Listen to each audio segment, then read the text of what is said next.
Sometimes they try and get their legs on and off. So you don't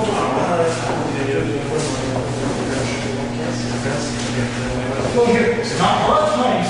Okay. They try and go their legs so focus. Breathe back on the shoulders. Okay. Now from here, what I'm going to do, I'm going to go to this foot here. I'm just going to press it inside of my body here. Okay, so I just breathe in. Boom.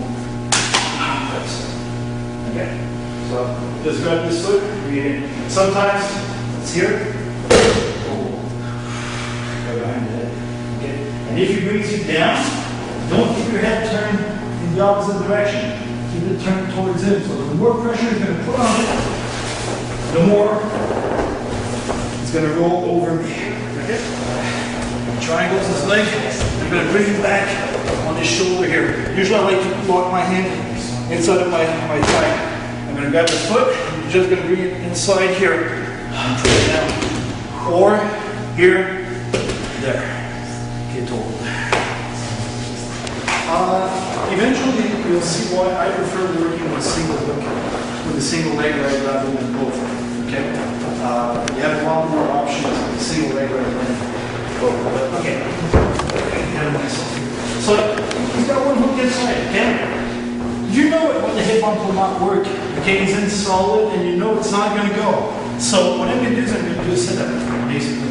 So from here I'm going to open up on the far side and I'm just going to do a sit-out here. And I'm going to hold his ankle. That's very important. Because if I leave it here, he's going to come up on me and he's going to be taking my back. I don't want that. So two things I'm going to be doing. Either pulling this up here, so now I'm going to try coming up on my back.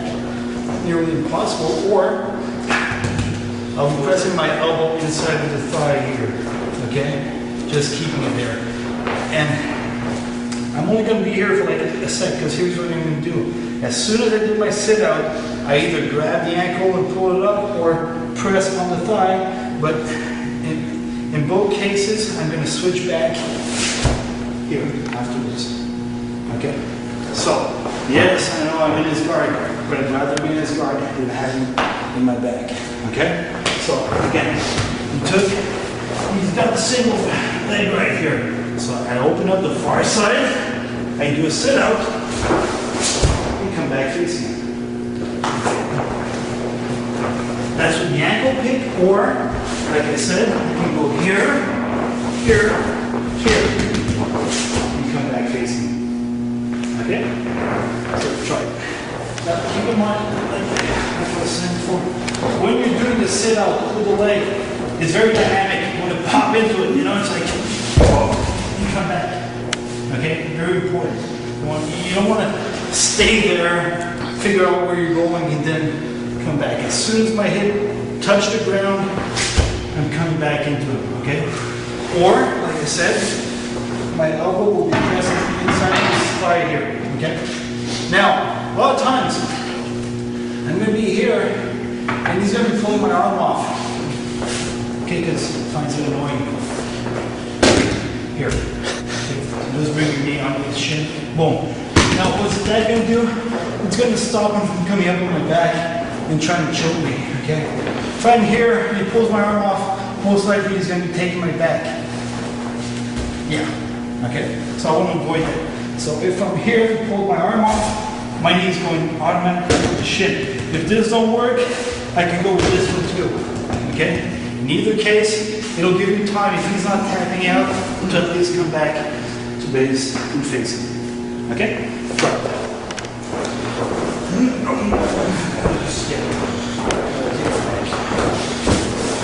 So I did the sit out over here. My elbows right in the thigh. Okay? Usually I would slide down to my shin lock. He pulls my arm out because that's what they're going to do. Because it's very painful. So a lot of times they pull it out here. So I could use my knee here. I can use this knee here. I could switch my legs on it. Go on top right here. Okay? If this don't work, everything I'm doing here is to pull away from me. So from here, if I keep the leg, boom, I'm right here. Where am I going? I'm going right back into all my leg locks and so on, okay? So everything I'm doing here is just to keep him away from me. I don't want him reaching over, grabbing my neck and pulling me back, okay? So these are all pressure points to keep him away from me. I'm just going to do it by myself here because I want you guys to see this. Now imagine, he has me in his guard, he's up, it's controlling his slide. Same basic beginning as the other one, okay?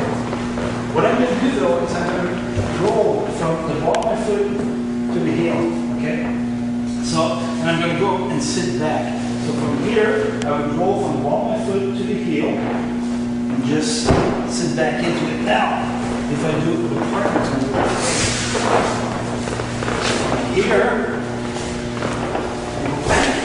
you see what happened here? I'm controlling this far leg, which is very, very important. Okay? And notice how he fell on his side. It's going to be much harder for him to get it back up on me and so on. I have much better hip control now than I did on the later version. Now from here, this leg will slip inside here. Okay? He's completely locked now. Okay? Now notice, I'm not even cranking yet. What my main goal is to lock that hip up. I want to control the leg. I want to get the leg control. Once I get this, then this is easy. Okay? So, I'm here. Again, controlling the calf muscle, elbows in, my knee is pushing against this thigh right here. I'm going to roll from the ball of my foot to my heel. As I sit down, this leg is going to kick out and come and push inside of this leg here. So I'm here, out, boom, I kick. Okay, just kick that leg out, control this leg. This foot will come on top and inside of his knee here. Okay? Now, it's going to be very important for you guys to protect your ankle here. That's why I'm keeping my left foot on top of my right ankle, because if I don't, he's just going to grab my ankle and he's going to heel hook me. Okay? And I'm going to tap much quicker on this than he will on the Achilles. So I need to protect that heel. Okay? I'll show you ways to get out of it. Actually, Carl's got a very cool way of doing it also. But first things first, okay? So we need this, then, this hand digs in. And notice also I'm leaning up on my arm. I'm not flat on the ground here. This is giving him too much space to work. Just notice how high up he is on me now. It would be easy for him to grab my arm, pull it out, and pull his leg free.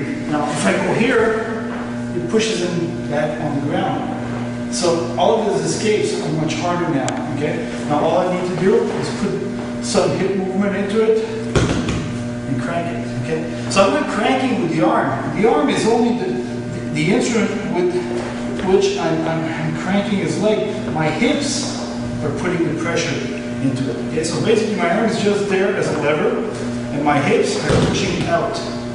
That's all it's doing. Okay, so if you're basically, I'm just pushing the hips out. So one last time. Here, control the leg. I'm going to roll from the ball of my foot to the heel. As I sit down, my left leg will kick inside of his leg here. I'm keeping him away from me. This leg comes over. I dig inside of his knee and I push out on my heel. This hand comes in, I push out on my hips. And there's my lock. Okay? Can you do it in real time? Yes, sir. The reason I ask, sorry, Carl. The reason I ask is because when you're flipping that leg over, can you block it? Can you put you in an ankle lock as you're? Yes, it could. Because in slow motion, it looks easy to counter that one leg coming across. That's why I'm asking you this in real time.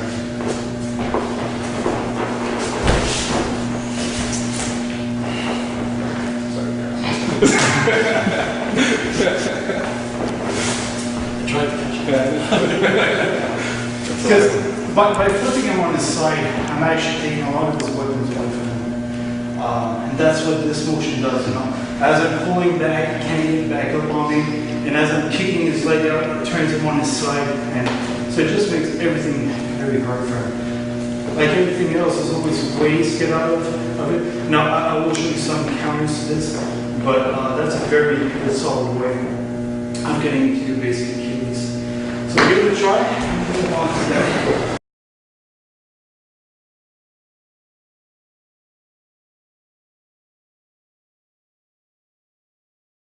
So like I was saying, you got two stances in wrestling. You got 3 steps. Anything else you do besides that is probably wrong. Okay. You got your square stance, where both feet will be on the same line. Always make sure that your chest and shoulders are not going above your knee. Okay. If my weight is here, I'm going to be taken off balance forward. If my weight is on my heels, it's going to take me down backwards. Okay, so you got to be centered. So I got my square stance here, and I got a staggered stance. Okay, and I'm usually going to play from one to the other. Okay, if I go in, I'm going to come back into a square stance, attacking and turning. It's always going to play around with those two stances. Okay, anything else than that will not go. Now, if I'm moving from side to side on lateral motion, well, I'm going to use a square stance. Okay. If I'm going backwards, and I can start stepping here, if I go forward, and so on. Okay. So what I'm going to have you guys do is a motion drill where we're just going to stand chest here. Okay.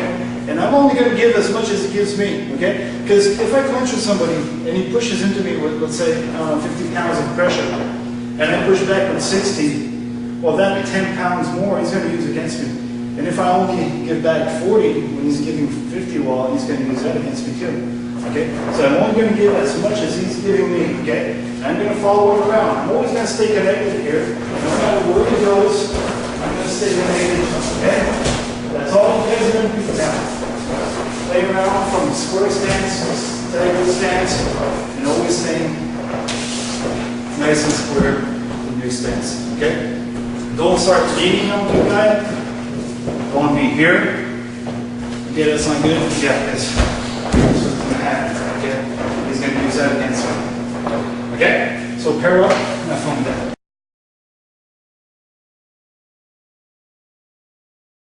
Here's what you're going to do. You're going to partner up, okay? And without touching your partner, you're just going to do a stance and motion drill, okay? So either with a square stance, staggered stance, it's all good. You can actually work with both.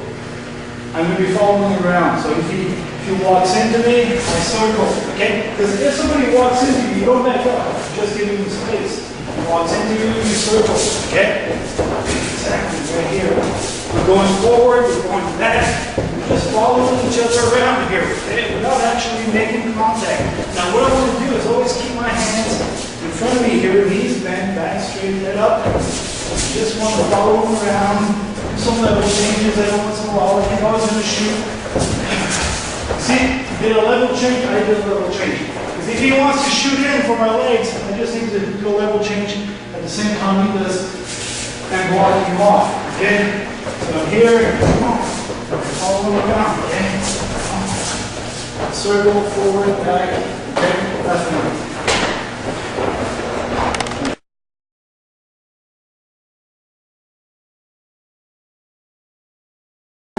There's only 6 ways, 6 directions you can go. To the right or left, forward, backward, circle to the right, circle to the left. That's it. Anything else than that, we'll do it. So from here, okay? If I move forward, he's going to move back with me. If he moves forward, I'm going to move back. Now, here's the thing. Every time I move forward, I could be making level changes, okay? If I come here and I level change, and he doesn't level change at the same time I do, I win. Because that would mean that as we're fighting, as we're wrestling, if I level change and he doesn't, I'm going to have access to his legs, body, whatever, okay? So as we're moving around, every once in a while, if I make a level change, he has to change with me, okay? Now, another thing that's going to be important is, if let's say he would come in towards me, and I will move out to the right here, creating an angle. Again, I win. Because he's just giving me access to his legs, and so on. So these are the things you want to watch, okay? You want to stop him from getting his head below yours, and you want to stop him from going off on angles on here, okay? Every time he goes off to an angle, you need to swerve off from him, okay? That's all you're going to be doing. You're going backwards, forward, just moving around like this. That little change each he follows. You cut him off on angles if possible, okay?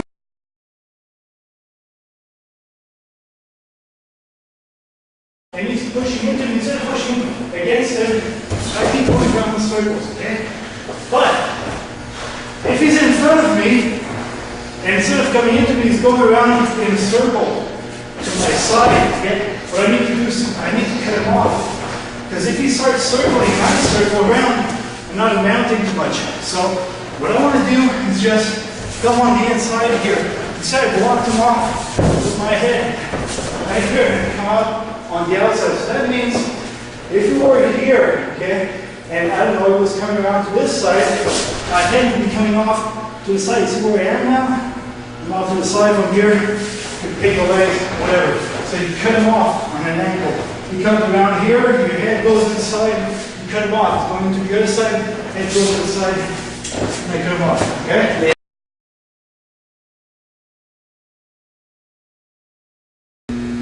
So now you got used to moving around, doing level changes and so on. So the next step will be the penetration step. Now, a few ways I can go about it. If I would start with a staggered stance, for example, what I would do is first do a drop step. So that would be bringing my right foot close in to my left. Okay, so from here, I'll bring my right foot in, and I will do a level change at the same time. So from here, I go here, okay? Then my left foot will shoot out. So from here, the left foot will go forward, and I will drop to my knee on the ground, and come back up on a 45-degree angle. Okay, it's very important. Don't come straight up, okay? If you're shooting in somebody, you don't want to go here and come straight up here. You want to cut the corner as you're doing it. So from here, hands in front, knees bent, I do my drop step, level change, shoot the foot forward, drop to my knee, and come off to a 45-degree angle, okay?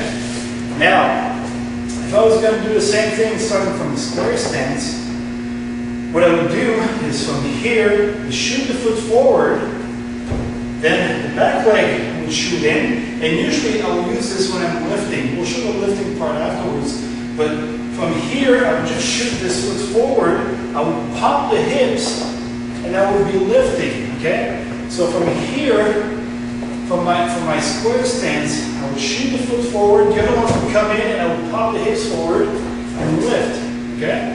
So from here, I would go 1, 2, and lift, and draw back. I could also do the same thing, go with an outside step, and again cut the corner.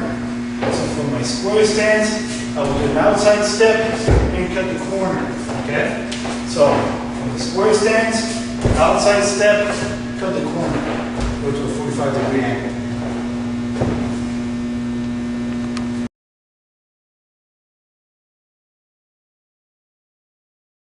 what's gonna happen is I'm gonna do wide step in front here, okay?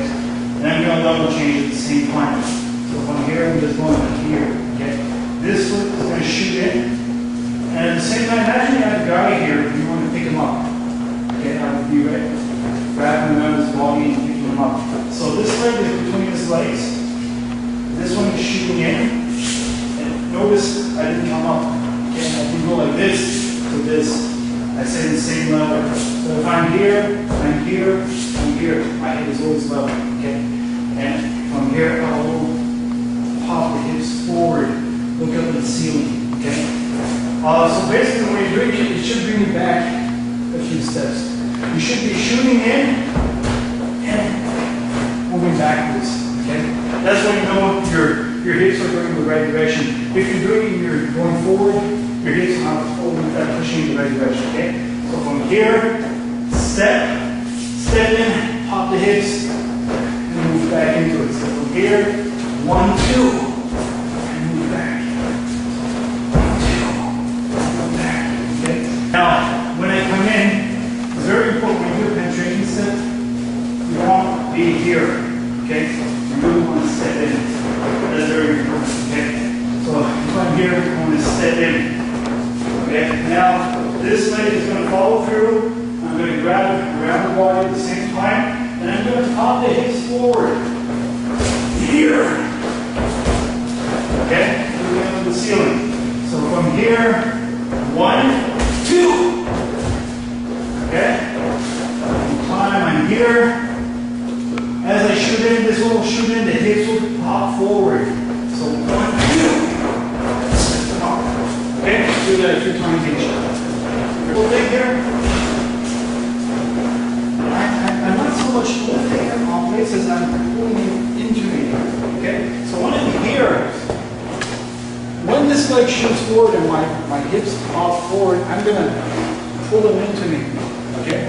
Because what's happening now is you're coming in here and you're lifting like straight up. Okay, the leg can be really heavy that way. So when I come in, I'm going to kind of pull them into me. At the same time, I step in and pop the hips. There's a specific hand. Knuckle grip, what they call a nest grip.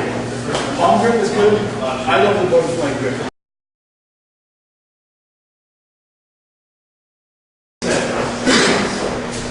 I'm going to go for an outside penetration step now, okay?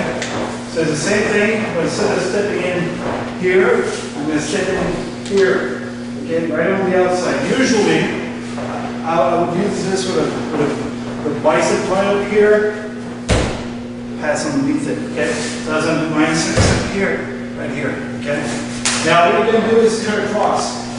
So for my outside step here, then I'm just going to turn on a 45-degree angle, okay? Now we'll push into it here. So basically, it would look like this. I'd be going 1, 2. So from a staggered stance to a square stance, I'd be pushing into it, okay? So if I'm here, bicep tied, I'm balancing, I'm coming in with a high crotch, and then boom, like turning into it. Okay? So again, with the arms out, bicep tie, we go 1, 2. Okay? Bicep tie, 2. Okay? So you come in, and you turn and cut the corner. Right?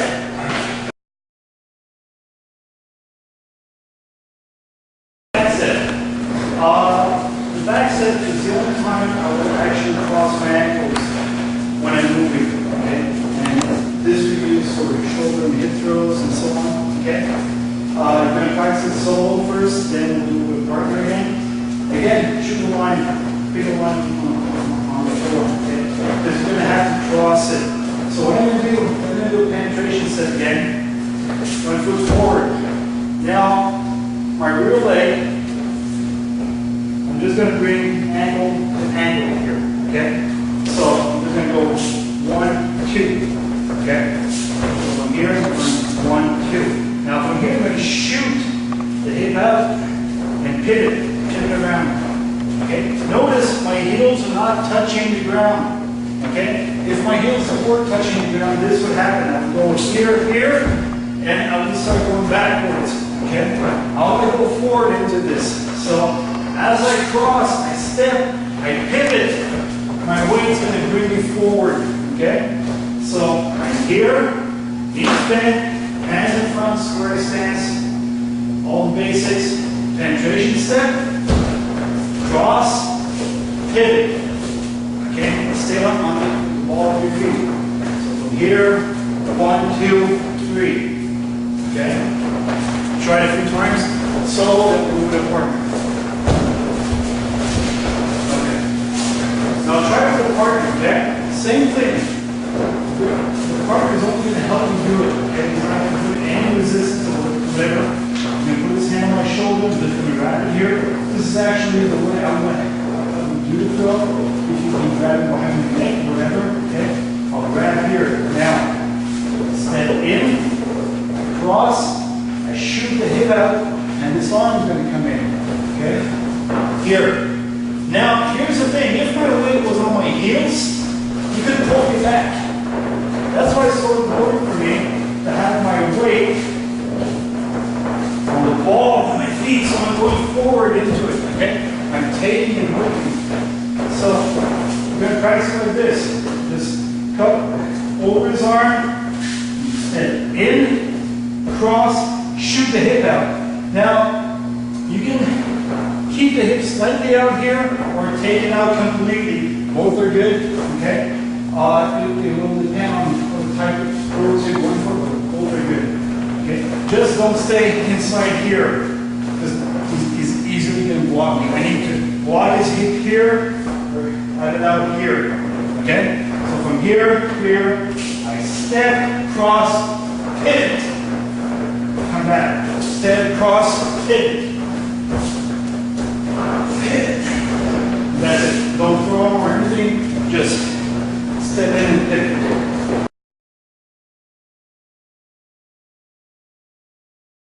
Let's take this to the other side, the back arch, okay?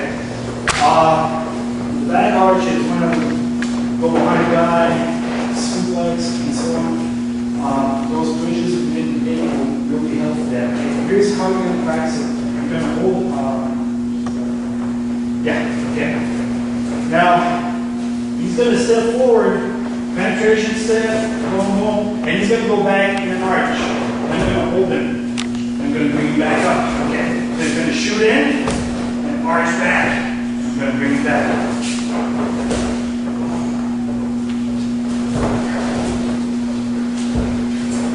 Okay? Try it.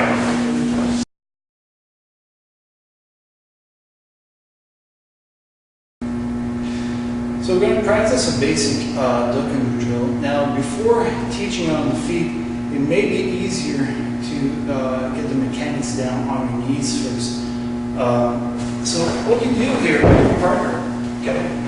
Just face each other here. He's going to open up his arms again. I'm going to be on my knees. Now, what I'm going to do, okay? From here, I'm going to bring my head inside of his arm, okay, right behind his shoulder here.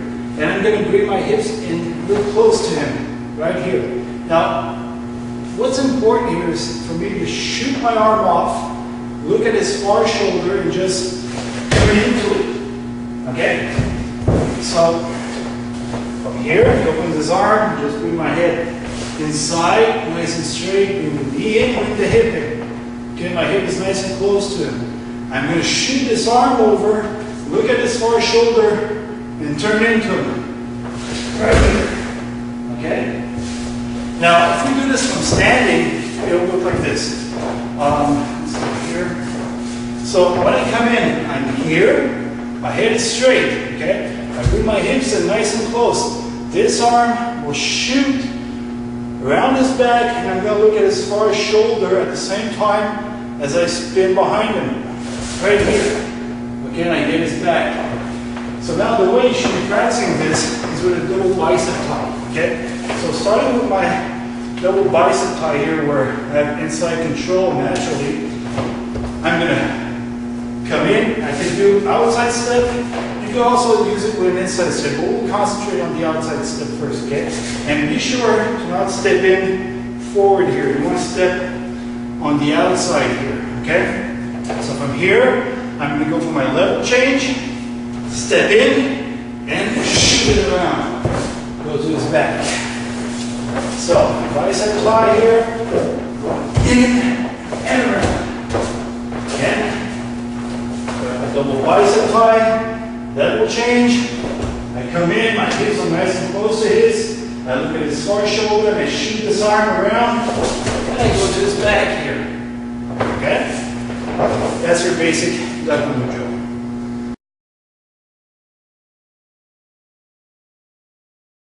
So following my duck move will be my arm drag. Now, the way we'll practice this is with a shoulder pose. Okay, so he's only going to post his hand on my shoulder here.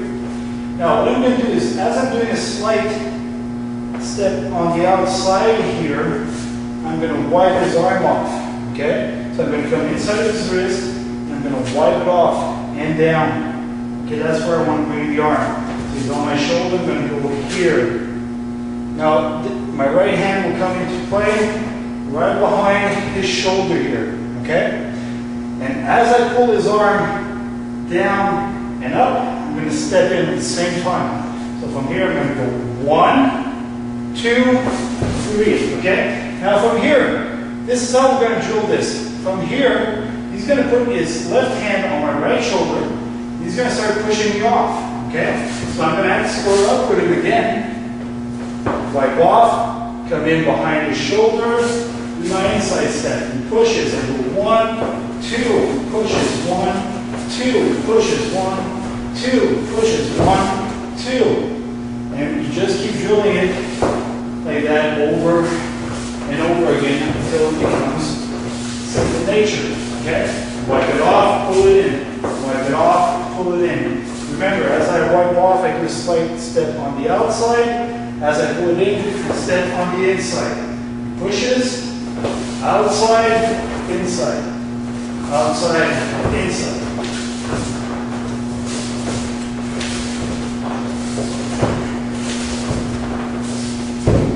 And so on.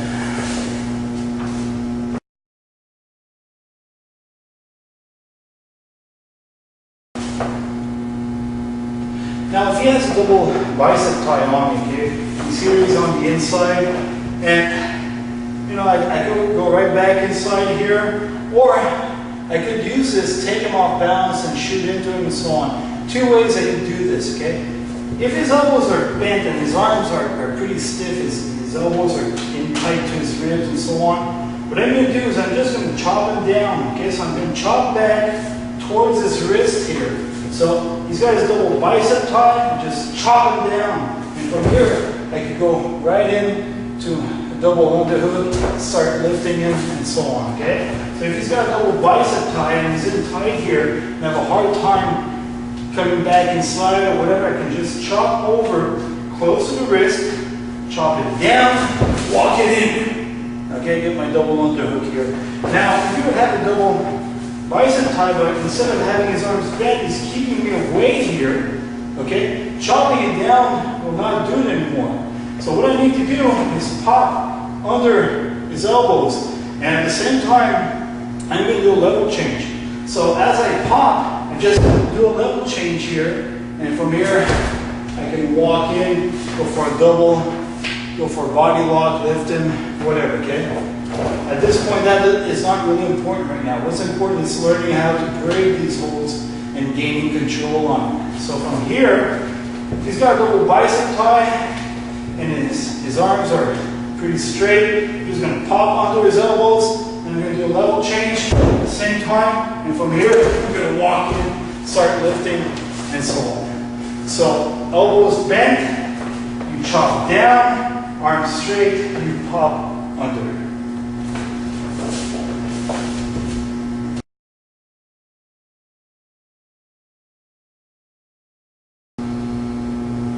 Okay, now starting from basic head tie, we're going to shook it off. Now, what's going to happen is, as he goes to his head tie here, okay, I'm just going to grab his elbow, we'll go for an elbow tie right here, okay? As I start turning it in and pushing inwards with my shoulder at the same time, I'm going to reach in and grab his wrist. So I'm going to go 1, 2, I'm going to shake it off. And from here, usually, I like to go for a 2-on-1, okay? So from here, you could either hold on to his elbow and pull it in, or come around to his bicep here. Keep a nice tight grip on his wrist, twist it down slightly. Get head control, inside control, and then 2-on-1, okay? Get nice and comfortable with it. So, from his head tie here, just gonna go for elbow control, shake it off, and go for my 2-on-1 right here. So again, got a head tie, I go for my elbow control here, I start turning it in, at the same time I reach in for the wrist, I just catch it, and go for my 2-on-1 right here. Now another way I could use this is, instead of pulling in, I'll be pulling his elbow out. But at the same time, I'm going to be stepping out slightly, okay? So if I'm here and I've got a good elbow control, but I have a hard time pulling it in, I'm going to start pulling it out, and I'm going to do a slight outside step at the same time. Now from here, I'm going to bring my head inside, and just come right back into it.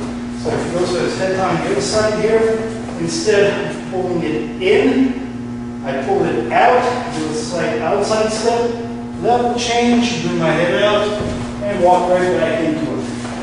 So again, from here, I get elbow control, 1 and 2. From here, I go 1 and 2. And go directly to his back.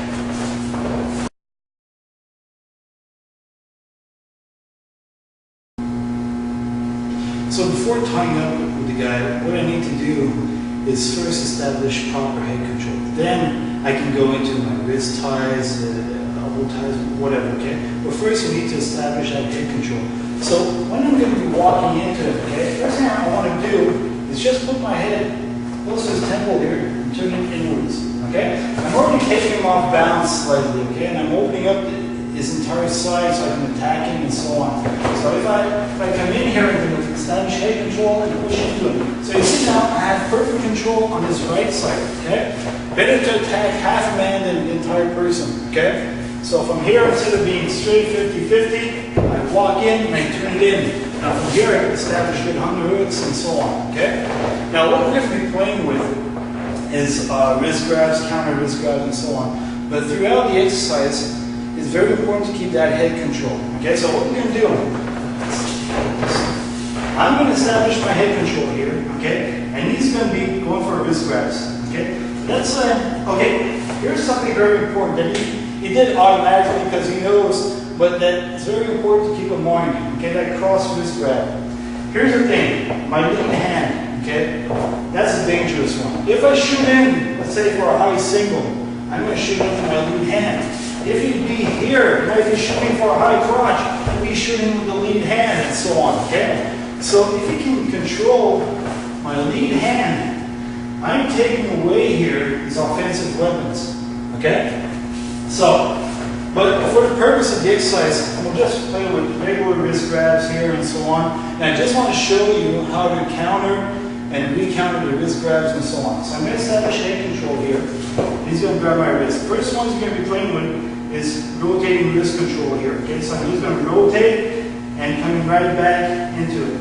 I can go above here, okay, or what I could do also is go underneath and bring it down with a thumb down grip, which I prefer, and I will explain later why I prefer the thumb down grip. But from here, from my wrist control, I can go above, or I can go underneath and bring it down. And like I said, all through the exercise, very important to establish head control, and we'll play around with those wrists. Okay? Boom. That's it. Now that's a rotating wrist control.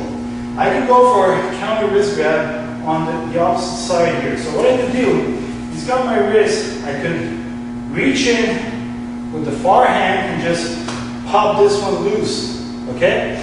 Now what's nice about this is, from here, I could drag from the outside, or I could pop his forearm down and establish proper underhook. Okay? So from here, I go 1, I could drag and get to his back, or from here, I could pop on his forearm, and as he reestablishes proper posture, just follow up and go for my underhook right here. Okay? So, that makes two. From here, we can rotate, get back into control, or I can reach across, clear loose, go for a drag, or reach across, pop on the forearm, and come back into my underhook right here, okay?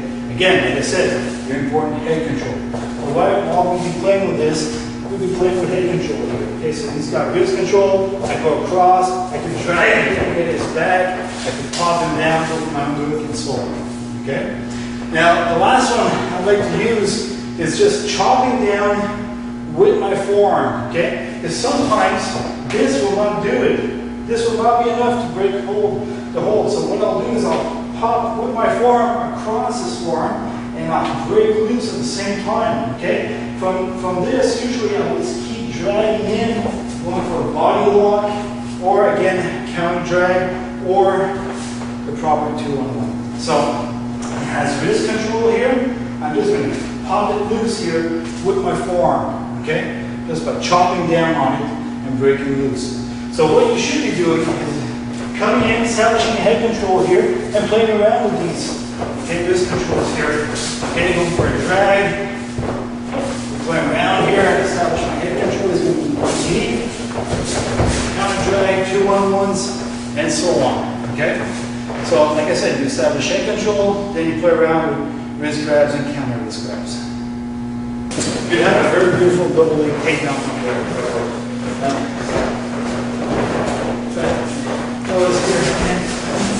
I came in here, I lift, boom. And double leg right there. Okay? So as you lift, you just swoop down on the knee. There's your double leg. Okay? Alright. So here's what we're going to play on now. 4 different tie-ups. Okay? Then we're going to mix it all in. Okay? I just want to make sure first that everybody's familiar with the tie-ups. Wrist tie-ups. Thumb down. Okay, thumb up.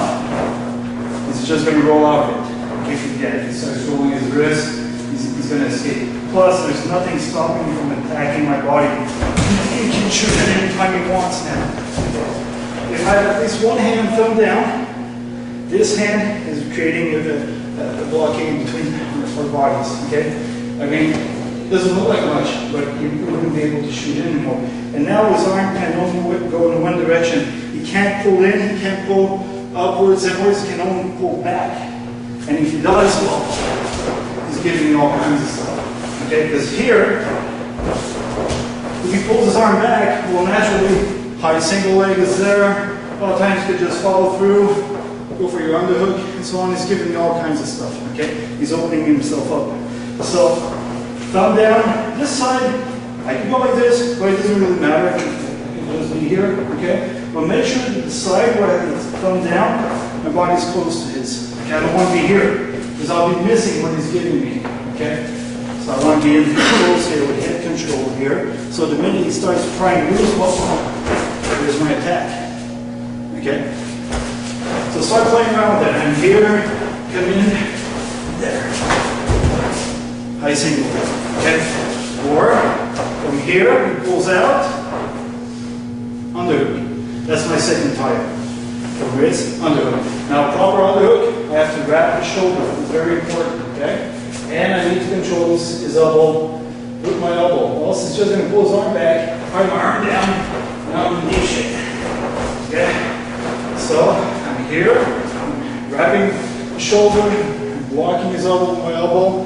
My head is right here in his face, okay? I'm isolating this side here completely. So I'm here, and I'm keeping that arm away from me, okay? And I'm not doing it with a bent arm. Okay, there's a reason for that. Because, okay. If he puts his hand on my bicep, and, yeah, right there, okay? And I grab, if his arm is bend your arm, please. Yeah, if he bends his arm, and I grab behind the elbow, and I start prying into his thumb, okay?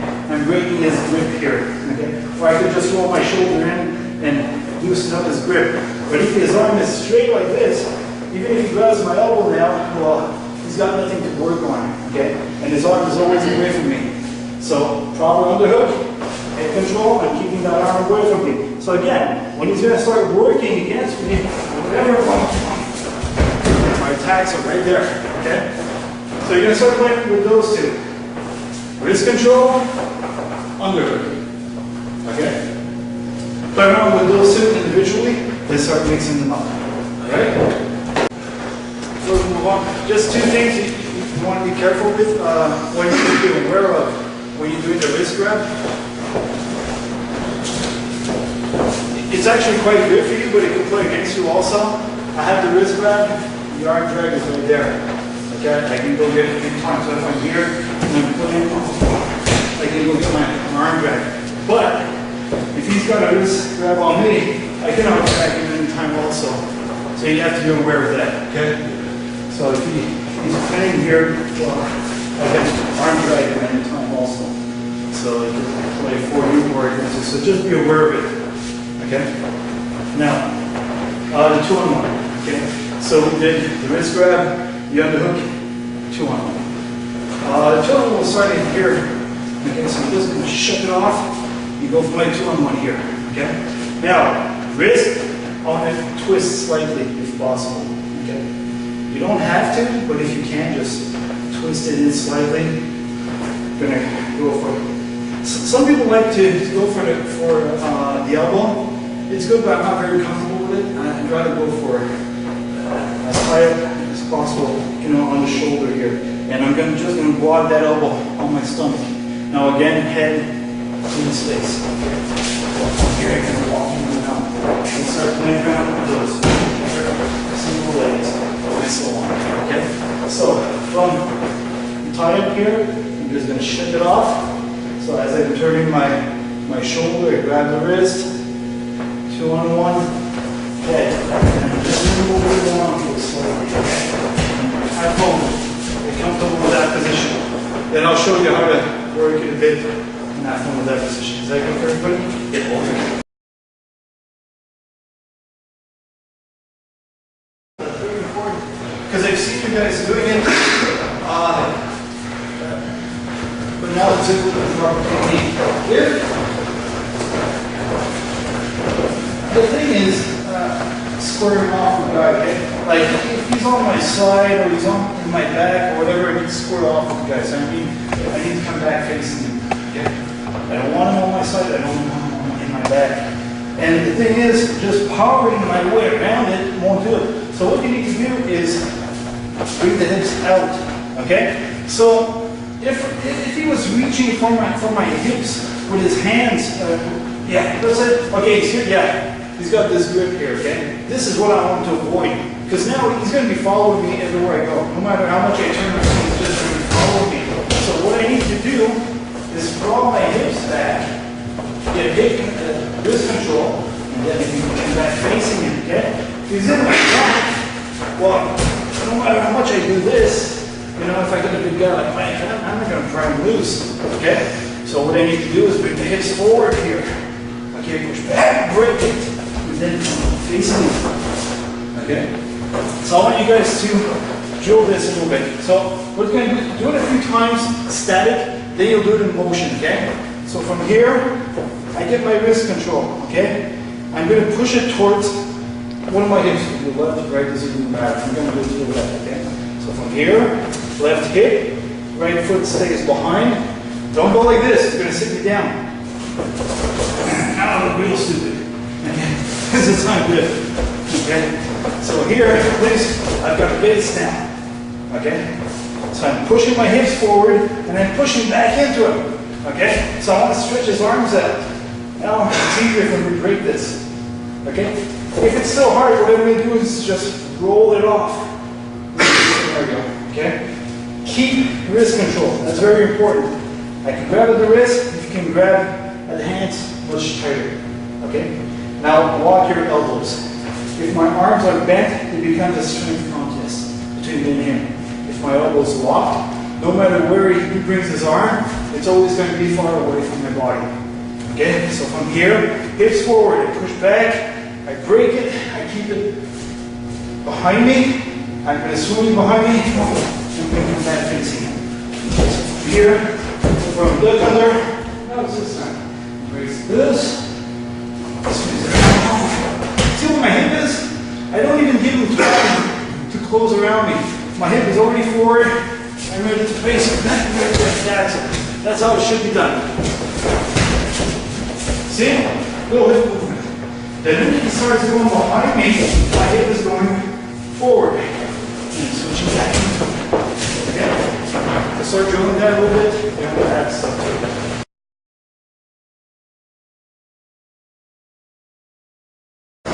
Now, what we're doing in the worst case scenario, not going to be these guys' hands locked around like I said before, you shouldn't even get there.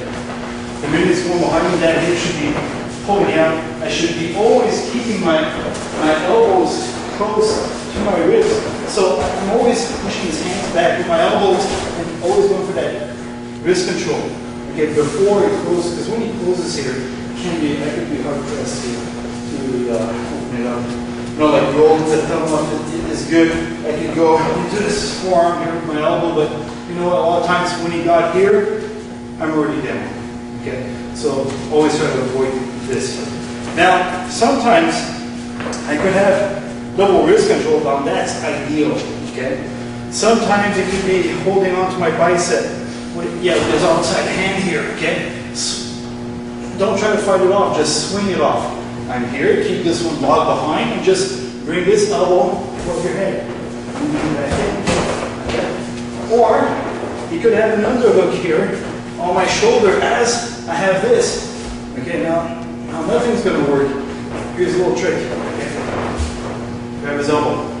Switch your foot, switch your stance on me. So from here, I'm going to go here and here. So if he's got the underhook, and I've got wrist control, I'm just going to grab behind his elbow here. I have my right foot behind. I'm going to switch my stance. So from here, I'm going to go here, and I'm going to change levels at the same time. So here, and here. Okay, it's back. Okay, is that good for you, or? Yeah. So, ideally, like I said, I'm always keeping those hands away. I'm going for double wrist control. This is the ideal position. Okay, double wrist control. Shit happens. Okay, so he's got my bicep here. Well, I'm just going to swing it off over my head, and then I'm going to attack. Okay, so just swing that arm over. If he's got an underhook, right here, I'm always keeping control. I get his elbow, I'm going to switch my stance and change levels and turn right here. Get his back. Okay, so one time, I'm here, elbow, switch the stance, do a level change, and just go. Okay, how's that go? Try it. There's something here. When the guy gets your back, okay, and so we're here, and especially when he's tied up, and there's stuff, first of all, always push back into him. Like I said, if you can find his space with your head, push back into it. Okay? And keep that head control. And I'm pushing these wheels down, bringing them up. Now, a lot of times he's going to be fighting against me. So start bringing that elbow inside here. Okay? So if he keeps wanting to bring his hand in front here, see where I'm putting my elbow? So now I get nice wrist control because I'm blocking his arm off completely here. Okay, just by slipping my elbow inside, grabbing at the knuckles here, I'll be breaking this grip down. Okay? Now, one pendulum side on my turn. And so together is always good. But don't forget, I close one leg behind, push back into him. I'll be breaking that grip, bringing the elbows down, keeping wrist control. I push one hand behind me, and drag. I can get exactly like that. Okay? So next drill you should get really proficient at is the pummeling drill. Now, you never want to be pummeling for the sake of pummeling, okay? You got to make it count. Every pummeling drill should lead to something. Now, what I mean is, okay, so first let's get things started from what a basic pummel is. So from here, we both have an over-under hook, okay? I got an overhook on his right arm, and he's got an overhook on my right arm. Okay, so on my far side, I've got an underhook right here. Now, what I want to do is establish a double underhook. Okay, that's my first goal is to establish my double underhook. Now, so from here, I'm going to start snaking this hand in, and at the same time, we'll be doing the same thing on the opposite side, okay? And we'll just keep pummeling like this continuously, okay? As this hand snakes in, mine does the same thing on the opposite side, okay? Now, we could be doing this for years on end and not really amount to anything, okay? If we don't start adding stuff to it, okay? Now, you got to establish controls. Underhooks, double underhooks, 2-on-1s, and so on. And that's what this exercise is for. So, we're pummeling. Now, at a certain point, he's going to establish a proper underhook on me, okay? Well, it could be a double, it could be a single, it doesn't really matter. We're going to be playing around with both anyways, okay? But let's start with a single underhook right here, okay? Now, first things first, very important, he needs to grab the shoulder with his hand, and he needs to keep control on my elbow with his elbow, okay? Because if I'm able to bring this arm down and around here, he's losing his underhook control. So it's very important for him to keep control on my elbow with his elbow. So I'm cupping his shoulder here, and I'm keeping control on the elbow with my elbow. And at the same time, I'd be establishing head control. So from here, usually, I've been keeping head control here, okay? By pushing into it, I'm closing off this entire side here. Now, my opposite side usually would be pushing the bicep, keeping wrist control, and so on. Now, if you want to make this a live drill, okay, and I get my underhook and we stall there, we're not getting much out of it. So what he needs to do is if I get the proper underhook, he needs to reestablish control. Now, here's what we can do. He's got his underhook on this side, okay? It's nice and tight. Here's what I'm going to do. To get right back into my pummeling drill, I'm going to bring this elbow down, and at the same time, I'm going to step back here, okay? All I'm going to do is not so much break the hold, then create some space between me and him so I can pummel back in.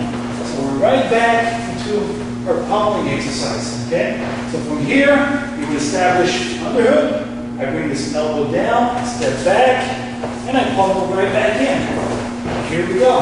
Now it could be my turn. I establish underhook. So he's going to step back, bring his elbow down, pummel back in. And we keep going here, okay?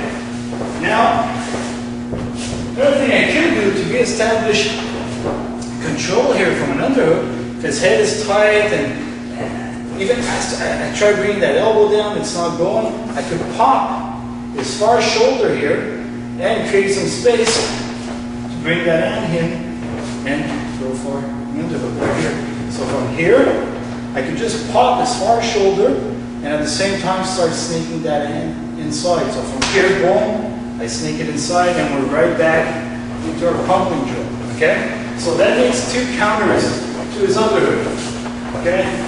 I get an underhook here, we could bring his shoulder, his elbow down, step back, create space, come back into it, or I could do my underhook and he could pop my far shoulder and snake the hand inside, and again, we're right back into our pummeling drill, okay? Now, if neither of these options work, the last one I like to use is, let's do it on this side, he's here. The head is nice and tight. I tried to pop the shoulder here. Maybe he's got control of my forearm, and that's why I can't pop that shoulder, and I cannot get my elbow down, whatever.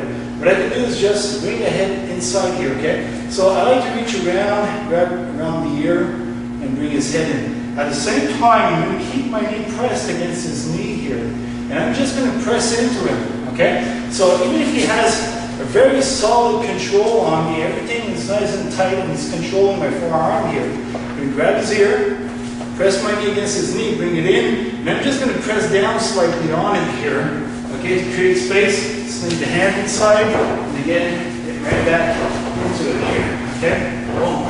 Right back into our pummeling drill. So, underhook, he's got head control, he's got control of my forearm, got the ear, bring it in, keep controlling this knee with my knee, press down, create space, get right back into it, okay? So that makes 3 counters to his underhook. Elbow down, back, snake back in, I can pop the far shoulder, snake back in, press the head down, press the knee, and just press down on him, and again, snake that hand right back in. I can basically do the same things with a double underhook, okay? So if he has a double underhook on me here, he's locked up behind my shoulders here.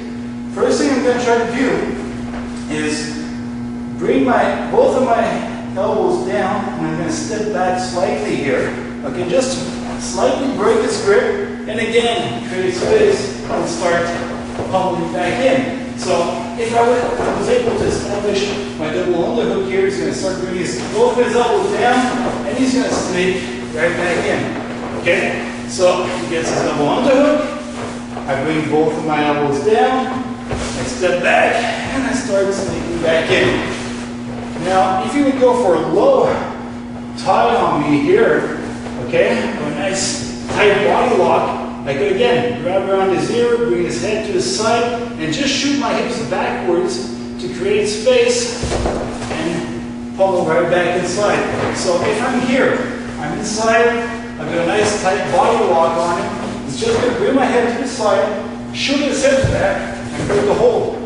And again, he's going to be able to pummel right back in. Okay? So these are easy ways of counting the underhook, double underhook, and getting right back into your pummeling drill. Okay, moving on with the pummeling drill. Now this time, we're pummeling, and I'm going to go for a duck underhook. Okay? So what I'm going to do is I'm going to wait for his arm to come inside here, and you see the space it's creating now? So what I'm going to do is, as this arm is coming inside, I'm going to level change, come in, and switch around to his back. Okay? So as we're pummeling here, I'm just going to wait for his arm to start digging in to go for my duck underhook. Okay? Now what he's going to do, and this is very important, okay? Like I said, you want to keep this drill live. He's going to go for his duck underhook, okay, right here. As he reaches my back, okay, very important. I need to sprawl my hips away from him, okay? And I'm going to be pushing back with my head in his head, and I'm going to be pushing both of his hands down to my left hip, okay? So from here, I push down, boom. And I keep wrist control here, very important, okay? Now I'm going to bring this hand to my back pocket, I'm going to turn, drag his arm. I can go to his back here or so on. But it's very important, every time he does his duck under on me, bring that hip forward, okay?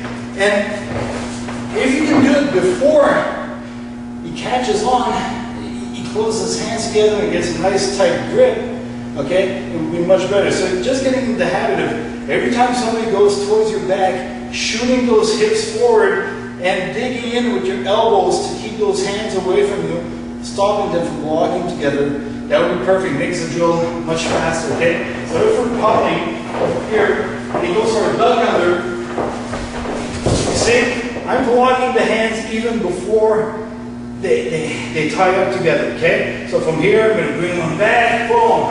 And from here I can drag. Now it's going to be squaring up with me. I'm going to get right back into our pummeling drill, okay?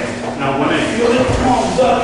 Now it's his turn to bring the grip, turn towards me, he drags, I come back inside and we start pummeling again, okay? Like I said, the idea of this is always making the drill as live as possible, okay?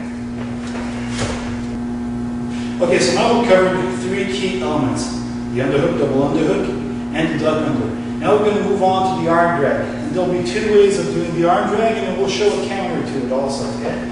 So, from here, I'm pummeling. Now, when I feel it, what I'm going to do is I'm going to block him off slightly just by coming behind his shoulder here, okay? That really tightens the space between me and him. So now he's going to have to push downwards in a straight line to get his arm through. So what I'm going to do, I'm just going to follow to the wrist, grab behind the shoulder here, and I'm going to drag and cut across, okay? So, as we're pummeling here, when I feel it, I'm going to block him off. As he shoots in, I'm going to drag and cut across. Okay, so one last time, we're going to do it slow. So as he's coming in, I just cut behind the shoulder here. When the arm shoots down, I just follow down with it, grab behind the shoulder, and I cut across, grabbing the forehead. Now, another way I can do the arm drag is when he's locked in here, okay? What I could do is just reach back for the wrist here, push it down, and go for the drag. So from here, I could just reach back for the wrist, push it down, and drag. If he's nice and high and have a hard time reaching that wrist, you can just wiggle it down slightly here and start digging in with your forearm to start sliding it down. From here, I'll reach back to the wrist, push it down, and drag. Now, this counter to this would not be to re-drag my arm, okay? I see a lot of people doing that, and it just winds up being two guys circling each other endlessly, okay? So what he needs to do, and actually what you need to do every time somebody tries to circle around you, is cut the corner, okay? So as I'm going to be dragging his arm and going around him, he's going to cut me off by just pulling his head inside here, okay?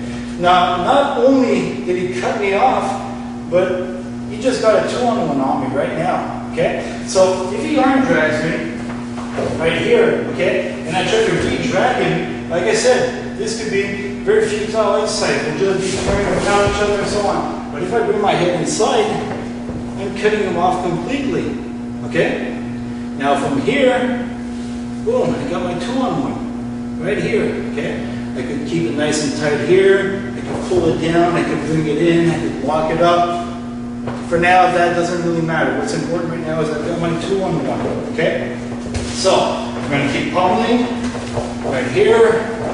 When I feel it, I'm going to go for my drag. He's going to cut me off. He's going to go for a 2-on-1, okay? Always keeping head control. He's got 2-on-1 on me, okay? Now, from here, you can push into me, you can pull me, so on. There's a lot of options that just opened up for him, okay? So it's important for me to come right back into control.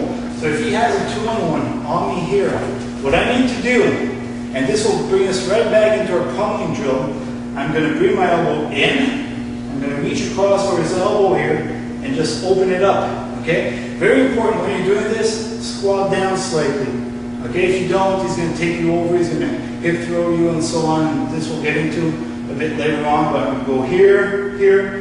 This hand will just circle around, and I'm going to go for another hook right here, which will bring us right back to a pummeling drill. He's going to walk back, pummel inside, here we go. So look at this sequence right now, okay? I'm going to go for an arm drag. He's going to cut me off. He's going to go for a 2-on-1. Right here, I'm going to go for the elbow, I'm going to open it up, go for my underhook, he's going to bring it down, and pummel right back in, okay? And there's a whole chain of movements going on right here. So an arm drag, cuts me off, he goes for his 2-on-1, elbow, underhook, boom, he pummels right back in, okay? This brings us much closer to an actual fight than just pummeling endlessly with no goal, okay?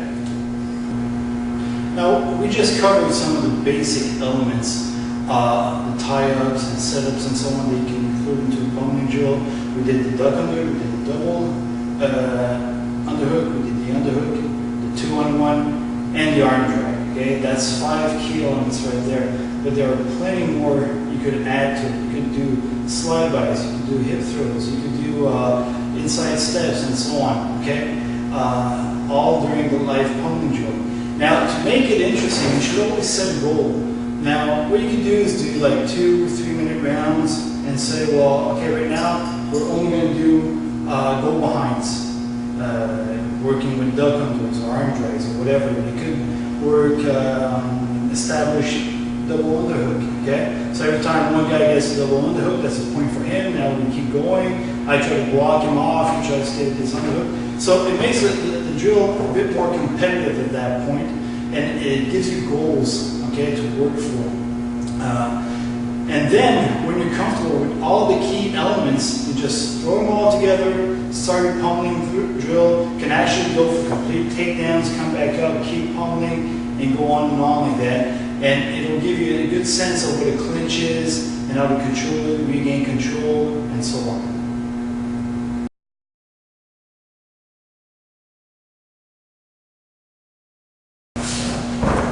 This is one of the most underrated positions in all of submission driving, okay? A lot of people tell me this is a transitional position. That's all it's good for. Wrong. Okay? This is probably one of the most solid positions ever, if you know how to do it properly. Okay? Here's where it goes wrong. When you keep in mind the basic escapes he's going to be using. Now, first things usually they will try to do is bring their elbow right on the ground behind your hip here. Okay? From there, they can start overhooking your leg, getting your back, and so on. Another thing they could do is get a good body lock and push you over right there. Okay? Or if you're real low into it, you could push my head down and come back to his knees and get back here. Okay? These are some of the basic escapes from that position. Okay? Now, they were done roughly here, but I don't want to get into that because I want to show you why, if you do the position properly, all of that is nullified. Okay? Here's the thing. I know he wants to bring his elbow to the ground, so that means that I have to keep this leg high up under his shoulder here. Okay? So try turning into me now. It's much harder. Okay? He's going to have to travel a lot to bring that elbow behind my hip now. My leg is down here, it's very easy. It's up here, it's quite hard, okay? Now, you might want to bridge me over, okay? For that, he needs to bridge on his far shoulder. How am I going to stop this? By taking his shoulders off the ground. For that, I need to keep his head up, okay? If I can keep his head off the ground, keep his shoulders off the ground, he will not be bridging me, okay? So I will be controlling this arm here. Keep a nice tight lock on the neck. Keep it up in the air. Feet planted on the ground. Put off so he's carrying all the weight. So here it can't turn into me because I'm so wide up and he can't bridge me over. Try overhooking my leg now. He's not reaching. Another thing they use also is pushing the head back to hook it with the far leg. Now, try bringing your leg up. Okay? And this is only body mechanics, okay?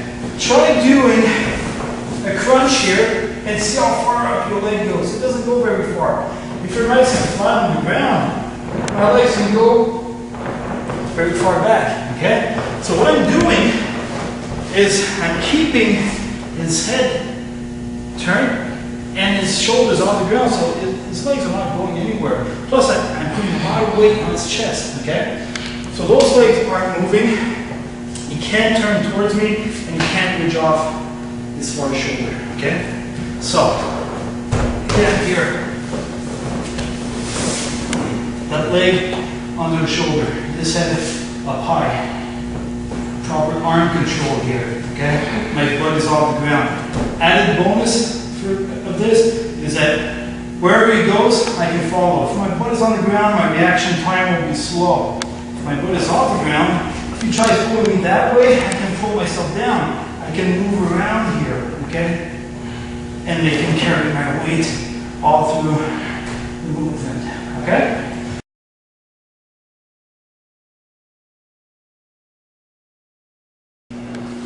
Arm position here. But my leg wasn't properly placed, and he manages to turn into me. So what I'm going to do is use my elbow here, right? Yeah. Right in the clavicle, and I'll push it back down. And then get back into position. Okay? So from here, if it turns into me, just keep hold of the head here, elbow right, and clavicle, and just press it down and get back into it. Okay? If you want to have fun with this, he turns, I go here. As I bring him down, I'm going to bring my hands together here. My weight on his chest. So basically my elbow is just pressing down. So my elbow is just pressing down into his chest.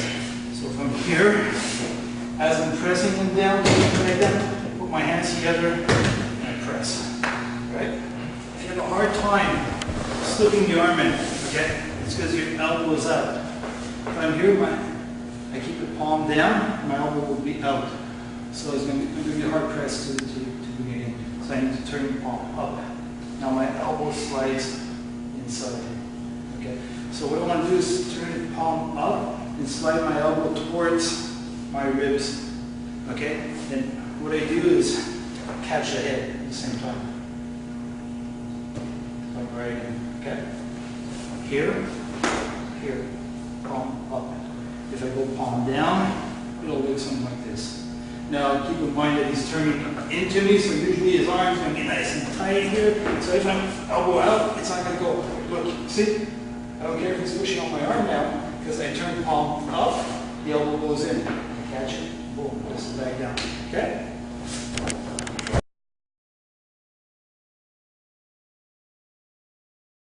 So, most of this escapes to be able to practice involved him shrinking into me. Him shrinking away from me, turning towards me, and then bridging into me and going out and so on and so on. So that means that 90% of all the escapes we'll be doing will be starting again turning towards me. Okay? So if you can stop me from doing that, I'm controlling the position. Now, to do that, I'm either going to control the head or hips. Ideally both. Okay? And so if I'm here, okay, then let's say my arm will be on this side. I'm not controlling his head. So he can turn into me anytime he wants and start escaping. So a good way for me to control my side position here would be to push my shoulder into his jaw here. Okay? Now even better than this, you see this, I'm keeping his head turned away from me. The guy should never ever be looking at me. Okay? You always want him to be looking away. Because if I can keep his head on this side, he cannot turn into me. It's physically impossible. I cannot do it. So, either I'm going to be putting my shoulder into it, my forearm, my elbow, or even my knee. Okay? Doesn't matter. As long as you're keeping that head turned sideways away from you, you control the position. Now, if I'm controlling with my shoulder, which is usually the most common thing you'll be doing, well, instead of just pushing your shoulder down into his jaw here, which is good, but here's a way of doing it even better. My shoulder will start around his solar plexus and will slide all the way down to his throat. So instead of just going here, I'm going to start it low and push it up. Okay? It's a lot more uncomfortable now than it was by just pushing down his jaw. Okay? You have a semi-choke going there at the same time. Okay, so everything you can add to the technique, do it. Now, so I'm here, shoulders low, push up into it. You see, my forearm is up. It's not low here. Okay, I just close my fist and I keep my forearm up here, and it makes for a good control. Now, my hips are high. They should be low. Okay, I was keeping them high. Just give them a break because it gets to be quite obvious and after a while, but my hips should always be low. I should be on my toes and I should be pushing into it here, okay? Either straight out here or like this. One leg in back, head down, one leg up. I love working this way. Some people will prefer this, and it's good. I prefer this for a simple reason that one, my knee, by being high up like this, I have perfect control on his arm, okay? Plus, it's very easy for me now to just switch off, put my knee into his face, and start working on all kinds of submissions and transitions and so on, okay? So, this is what I want you guys to play with. First, controlling the head, then bring your hips down and getting proper position here, okay? You should always be on your toes and driving into it, okay? You want to carry your weight all the time. Like I said, this is good, this is good.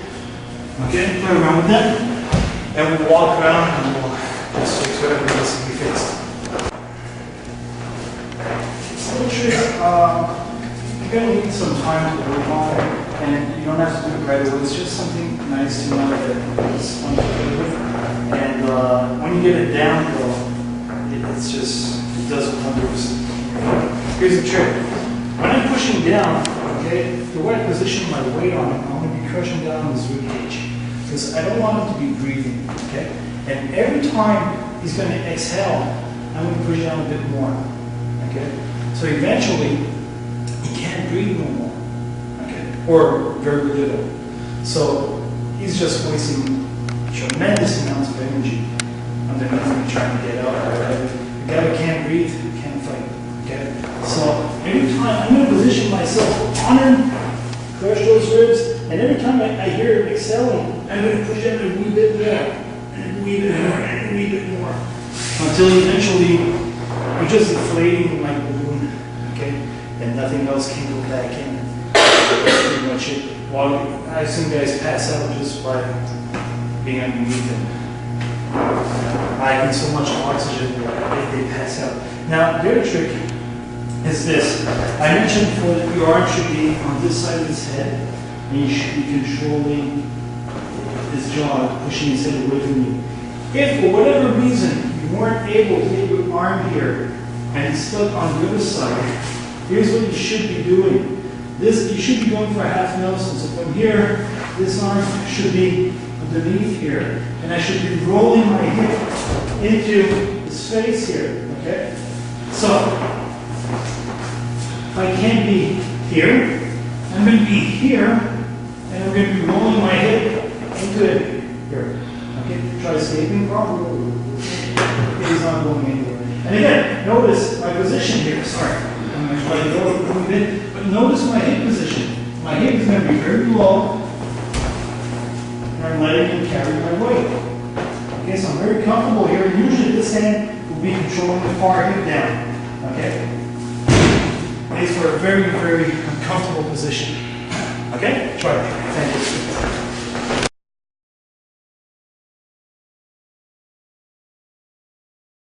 So those are the basic principles just to keep him there, keep him down, pin him down. The idea behind it is, I see a lot of people tell me, well, when I'm on my knees and I'm high up, I might not have a lot of weight on the guy, but I'm able to transition faster. True, makes sense. If I can pin him down, putting all my weight on him, my hips are down and so on, I don't need to transition. I don't need to move. I'm old now. I don't like to move all that much. So if I can just take one position and keep it there, I will. Okay? Ideally, you should be good at both. Riding a guy, transitioning a little quickly and so on, and being able to pin him down when needed. But I always believe that your first line of attack should be a very solid pin. A lot of times that'll take the fight right out of the guy. Okay? And the submissions will just come all that much easier afterwards. Okay, but now we'll show you a little drill that we're going to do when he actually was able to shrink back into you, and you'll just bring him back down. And so. Now, here's what's going to happen. When he shrinks into me, when he turns towards me, a lot of times, well, like I was showing you guys, this arm's going to go inside here, and he's going to go for another hook. Okay? So his arm's going to be here, and this arm is actually causing a lot of problems. This is what's keeping me from establishing position on him. Okay? Here's what you guys are going to do. You're going to go for a whizzer. Okay? A whizzer, by the way, is this. When he has an underhook, I have an overhook here. That's my whizzer. Okay? So from this underhook, I'm just going to roll this arm inside here. Okay? See when my hand pops out? I'm going to push this head down. I'm going to keep it there. And I'm going to go for a reverse Nelson right here. From here, I'm going to travel around him. Look where I'm lined up. Back into side position. So again, he's going to bring that underhook inside. So I'm going to put the head down, go for a reverse Nelson here. And I'm going to travel around him. And we're going to keep doing this repeatedly.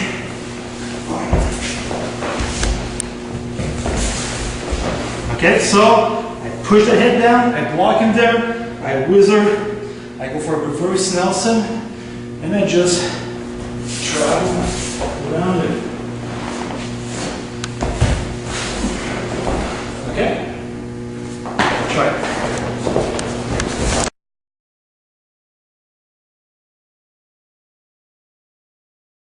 Okay, so I'm here, coming from a half Nelson. Now, everybody who's grappled or crawled knows that he's strong like a bull. I might not be able to control him enough here to slide around or whatever, or if he's quick enough, he can come back to base, which a lot of times they do. Now, look where I am. If I don't switch my grip, I have a quarter Nelson right here. Okay, and I'm going to use this, roll him back down. Now, again, 1, 2, he comes back to base. Keep it locked. And from here, I'm just going to pull his head towards me, rolling, come back down. So again, we're just going to drill this. He comes in, 1, he comes out to base, open up some of roll, right here.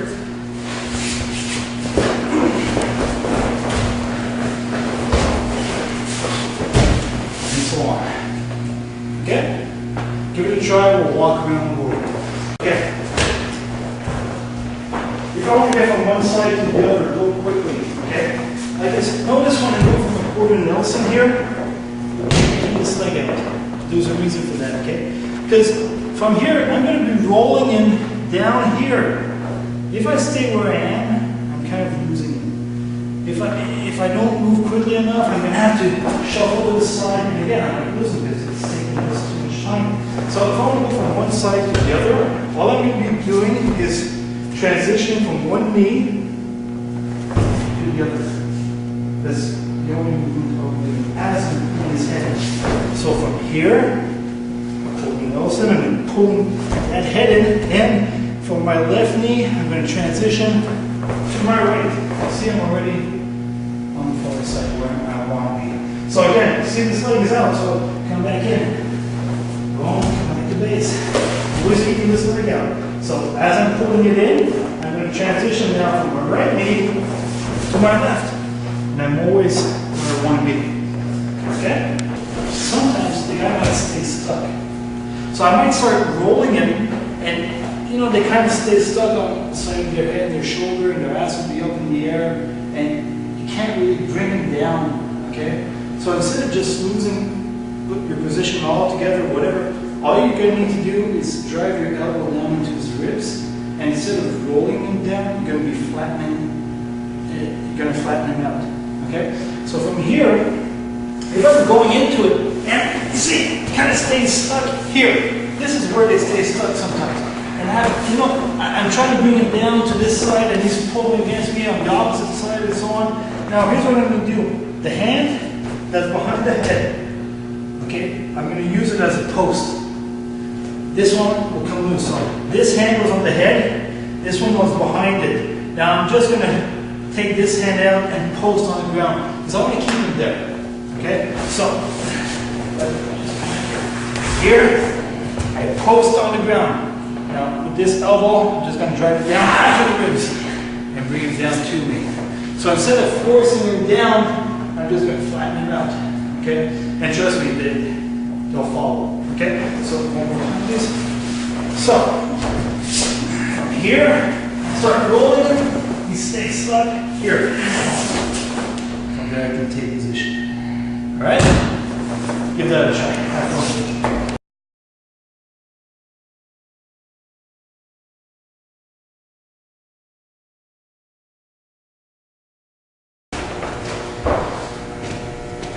Last time we're concentrating on the ankles and how to turn them over and the toe holds and everything. We'll concentrate on the upper body today and how it leads directly to chokes and neck cramps and some good stuff from there. Okay, so the first one I'm going to do from here, okay, I'm going to cross face him. I'm going to go for his tricep, okay? So make sure you're keeping that head up and keeping the tricep, okay? So usually I'm going to bring my elbow up, so I'm kind of cranking his neck here, okay? I'm going to reach in with my far hand inside to come and get both hands behind his tricep. I'm going to go on a 45-degree angle on him here, and I'm going to start rolling him down. Okay, so I'm going to pull those arms in, and I'm going to start rolling him over, okay? Now, what happens is, both arms are trapped, okay? What I'm going to do to keep him there, I'm going to slide this hand behind his neck, Now look where we are, same place we were last time, okay? With the reverse arm triangle here, so I could walk this up, go for a neck crank, or I could go for a choke here, okay? So I'm going to cross face him. So if I'm behind the ears, cross face, bring it up, grab the tricep, this hand goes behind, grab the arm and pull him in. Keep a tight lock on those arms. Slip the hand behind his neck. I'm going to walk the hand up, tilt his head, go for my neck crank. I could go here, or I could go for a choke right here. Okay? Give that a try.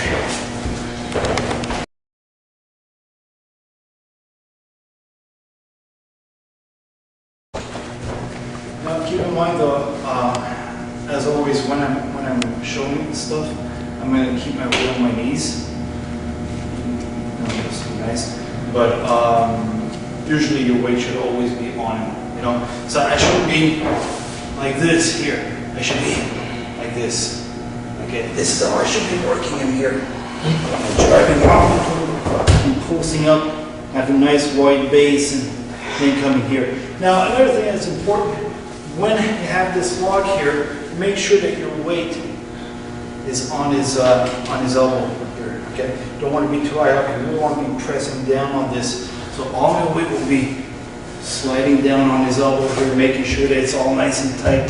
And from here, I can lock it up. Okay. Now, similar breakdown where I'm going to go, instead of going for both arms on his arm, I'm going to go far arm, far leg. Okay, so what I'm going to do is, again, I'm going to cross face him. I'm going to go here, but instead of putting both hands together on his arm, I'm going to reach in for that leg here. And I'm just going to pull everything in towards me here and turn him over. Okay, now keeping this arm locked here, I'm going to go behind the head, but now I'm going to cross, I'm just going to turn here. I'm going to cross my arms on his leg, so from having the inside leg hooked here, I'm going to go here and lock everything up together. Okay, so from here, and just lock everything up together. So from here, far arm, far leg, I'm going to pull everything in towards me. Here, and I'm keeping that arm locked, leg, and I lock it in. All right?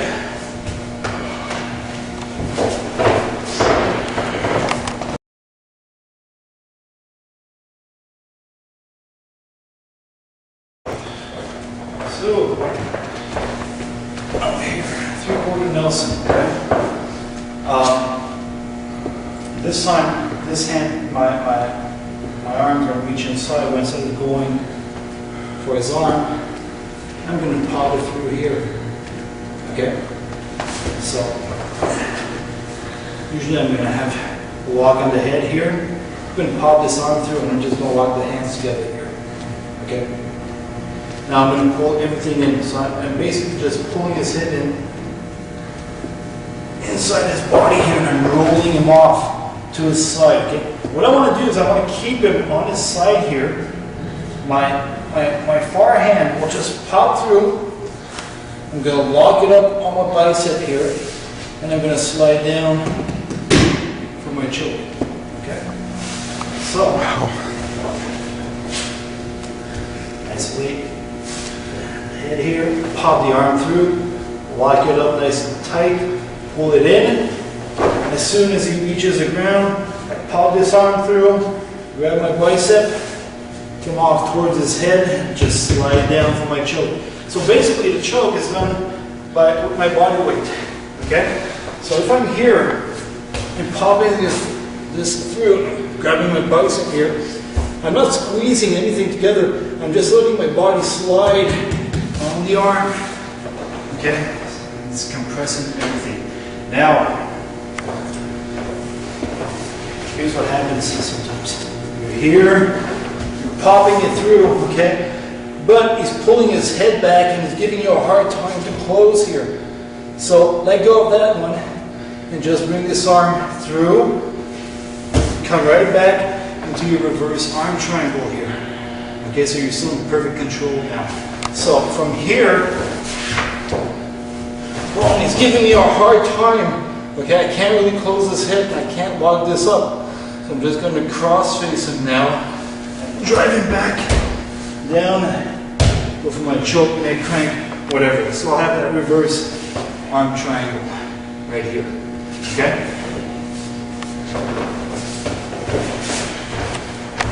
Now, the beauty of these moves are this. Okay? I go into it, I lock it up. He's blocking me now with his head. I go back into my arm triangle. Okay? Now, the way out of this arm triangle would be him rolling back into me. Well, I'm just feeding this arm through and go right back into my three-quarter choke here. Okay? So I can just go back and forth non-stop like that. Okay? A lot of times, if you have side control on him, he's on his back and you've got side control, and he starts feeding this arm inside here. Again, to get back, come on, forward, whatever, right there. Well, here, I'm going to feed this arm through, right there. Boom. Right back into it. Okay? So I just slide behind his arm. As he's digging this arm in, I just slide this in, behind the neck, push the head in. Okay? From here, lock it up, go back towards his arm, let my weight fall on it. Okay? So there, you can find these all over the place when you're familiar with them and you're comfortable with them. Okay? Another way, because the whole goal of what we're doing right now is every breakdown is leading directly into submission. There's no, I'm breaking him down, positioning myself, then I attack. It's like, okay? I give him no chance to recuperate from the takedown that I'm already locking him up into something. Another way I could do this is starting from up front, where, okay, if I'm here, okay, one arm will feed through, and I'll lock it up here, okay? Now again, I'm on my knees, usually I'd be here. And there's a reason for this, not only keeping weight on him, but I'll show you the defense from this. If my knees are here, he's going to be able to defend much easier. It's going to be easier for him to defend if my knees are on the ground. But I'll just show it this way for now. So I'm here, I lock this one through, okay? And I lock it up. Now, what I need to do is create some space here, okay? So what I'll do is I'm going to walk towards this far side, just to open him up here, okay? Notice I let go of the hold, usually I'd be holding him here. I let it go just to give him a small break here. As I open him up, what I'm going to do is I'm going to plant my head on the ground and I'm going to roll. Okay, so from here, just plant, roll, stretch the arms. There's a reason for this. If I stay locked up here, because I want to come back on him, okay? If I stay locked up here and I try to come back on him, he's just going to walk with me and I'm never going to make it there. Okay, so what? Because my arms are blocking me. That's why I'm going to extend the arms here, bridge, come back up on it, and look where I am. Right back. My three-quarter choke. Okay? So this one goes in. Now I'm going to log this arm up. Like I said, I could go here. I could go here. Okay, both are good. The only place I don't want to go is here, palm up, palm down, I mean, because my elbow's up and I'm not really controlling his arm. So palm up, and I'm going to pull this arm in here. You see, everything is nice and tight now. Now, like I said, I'm going to walk towards this far side, create some space, plant my head on the ground, and just roll. So from here, I lock it up. So walk, plant my head on the ground, and roll. From here, I'm going to stretch the arms, bridge, roll on top of him. As I'm rolling, my bottom arm here is just going to feed through behind his neck, lock it up, and go for my choke. Okay, so, see, I finished my roll here. This arm feeds through, and here. Okay? I'm going to do it again more. It's all good.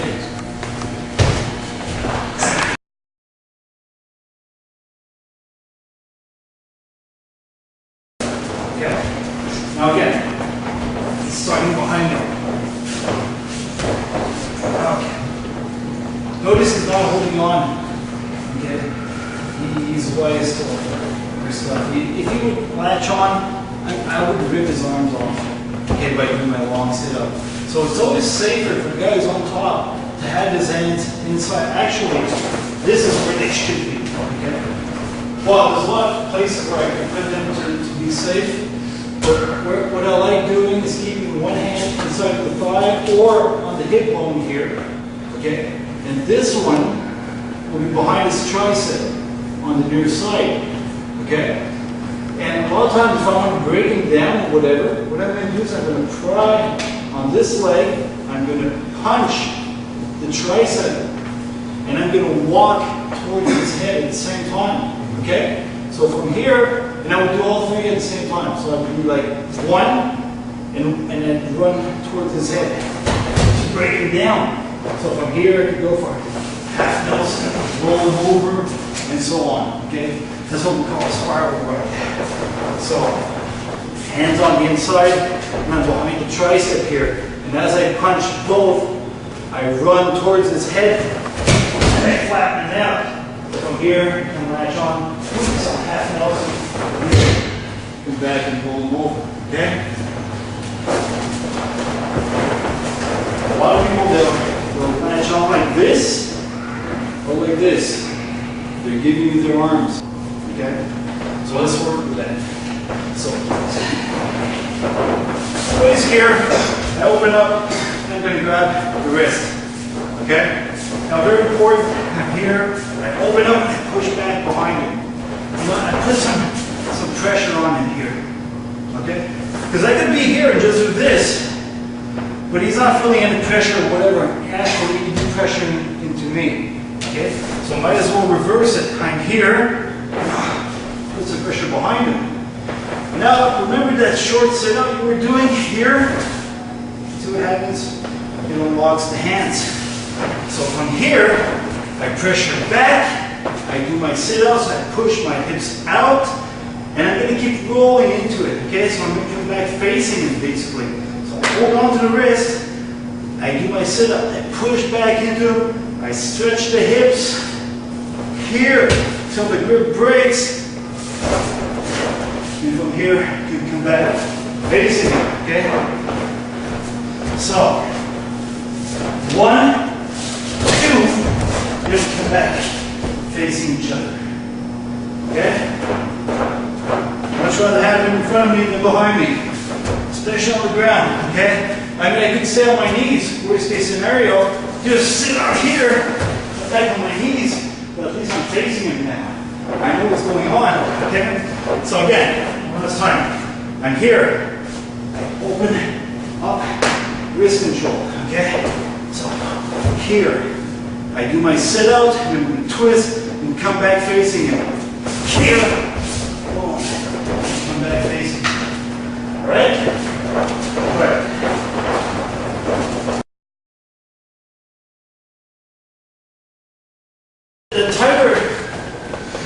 The tighter he's holding on, like I said, the more it's going to suffer on, okay? That's why you never latch on with this. Because if I wanted to be dirty, I could just rip his arm off completely, okay? From here, I'm not holding on to the wrist. I'm also putting pressure on the elbow with my elbow, okay? Now I'm going to open up. Watch what's going to happen, okay? Try holding on as much as you can, all the way through, okay? Watch what's going to happen when I do my sit-up, if he holds on, okay? That's how he flattens it out. Now imagine if I was shot out, I really quick, yeah. He'll pop his shoulder, his elbow, whatever, okay? It sucks. So that's why, in every case, if he's holding on here, don't even worry about it. Just grab it, hold it on tight, boom, do your sit-out, and he's got to like go halfway through, okay? Now when you roll, okay, you come back facing him. Drop, on your elbow here. Do a level change. You could even drop on your shoulder if you wanted to, okay? But you need to do a level change and then turn facing it. So here, here. Now when I'm going to come up, I will not come straight back up here.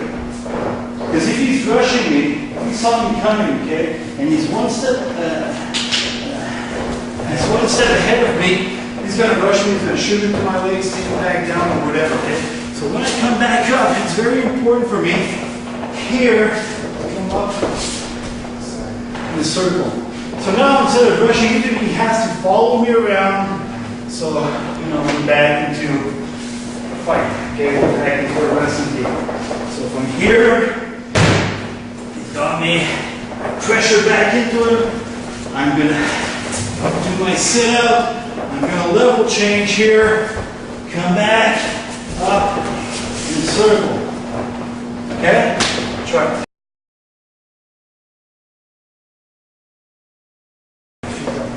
We're working with the fact that he's behind me, but I can use one sit-up when he's in front of me.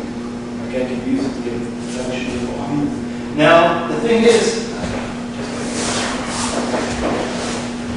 he's here, okay? And he wants to go for a long sit-up right now. He'd be hard pressed to do so because I'm in complete control here, okay? Opening up the arms and pushing down his head and everything, and he'd be hard pressed to do. The right time for him to do that sit-up would be when I'm rolling towards his back. So if I start walking here towards his back, yeah, he does a sit-up at the same time, he's going to get behind me, okay? So if I'm here, okay, that's just one more use of that sit-up. Okay, so when you're on the ground, you're playing around with these things, okay? Everything we did, we started from here, and this is pretty good for the guys that's on bottom because it's easy for him now to control my wrists. Okay, and if he had wrist control, well, it's going to be very hard for him to go for chokes and crosses or whatever.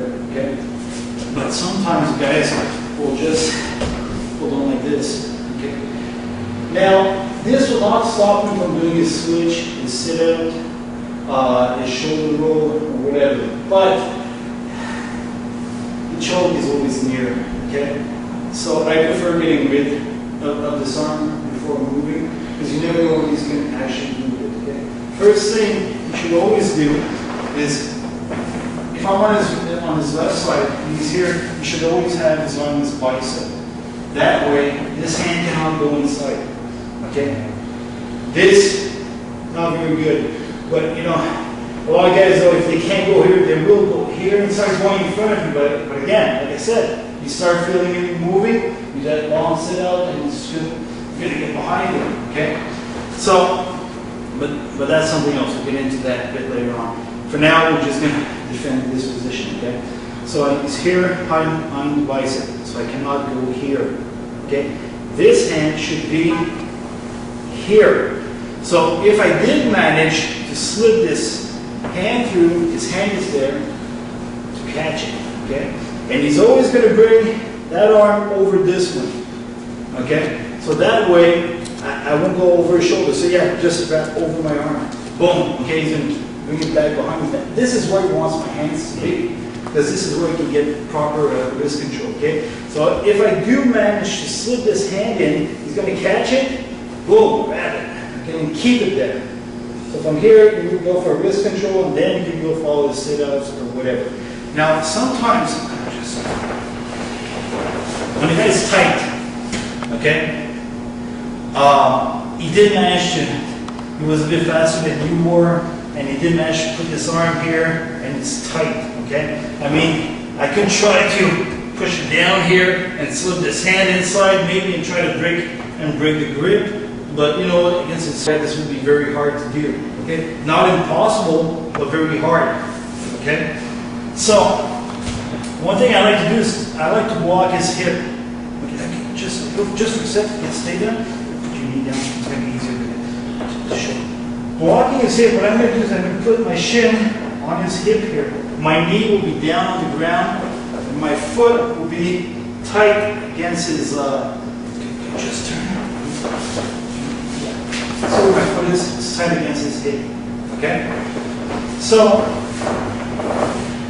from here, okay, he's got that arm around me. Well, I'm going to block his hip here, okay? This is nice because I can actually kick his leg back and disrupt his balance and so on, okay? Now, what I'm going to do, post my hand on the ground, I'm going to open my shoulder up, okay? I just want to open his elbow basically. So here, I open up. Now I'm going to turn my palm up, bring my arm out, okay? So I limp arm out.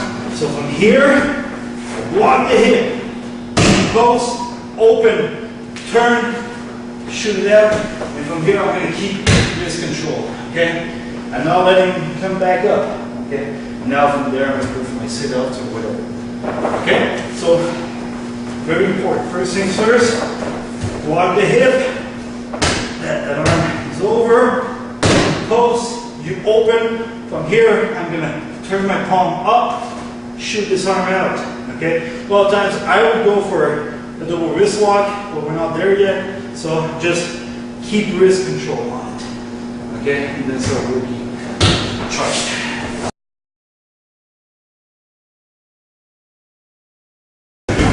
Okay, guys.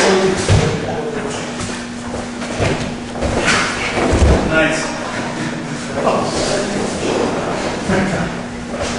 Let me just show you another way you can use a long sit-up, okay? We're working with the fact that he's behind me, but I could use a long sit-up when he's in front of me. Like I could use it to get the tension behind me. Now, the thing is, he's here, okay? And he wants to go for a long sit-up right now. He'd be hard-pressed to do so because I'm in complete control here, okay? Opening up the arms and pushing down on his head and everything, and he'd be hard-pressed to do. The right time for him to do that sit-up would be when I'm rolling towards his back. So if I start walking here towards his back, yeah, that's it. He does a sit-up at the same time, he's going to get behind me, okay? So if I'm here, okay, and I'm just waiting for him to start rolling behind me. Yeah, he's rolling to my side here. Okay, so he's starting in for the knees. He's here. I feel him getting up. And I get up. Okay, so that's just one more use of that sit up. Okay, so when you're on the ground, you're playing, play around with these things. Okay.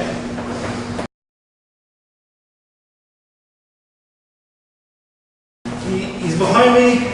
I'm going for my switch here, okay? But hold on tight, just okay. I'm here, and it's tight. Can't make it work. Come back to your knees, but hold on to that arm though. You're gonna need it, okay? So the arm is locked. You're coming back here, okay? Now my left leg is gonna stretch out back. I'm gonna bring my right knee in because I want to bring my hips tight to his hips. I was always holding on to that arm. And now I'm going to roll him through. Okay? Get back on top. Post, hip heist, get back to side position here. Okay? So one more time. And it's also a nice trick to use when you want to roll him, but his arm is short. It's all the way back here and I can't really grab it. So I'm just going to switch, grab the arm, and bring it forward. See, it's nice and tight now.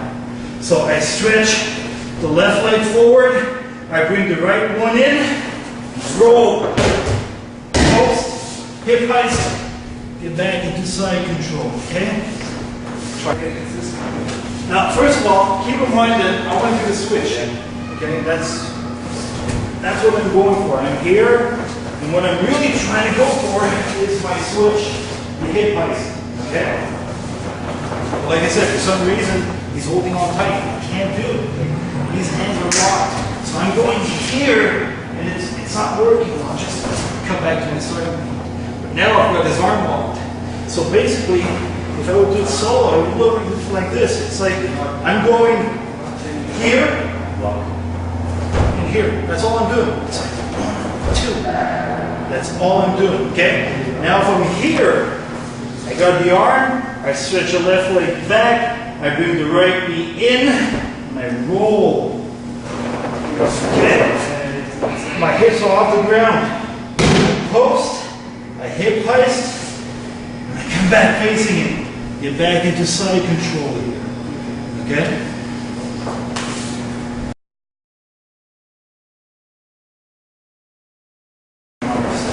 Now keep in mind that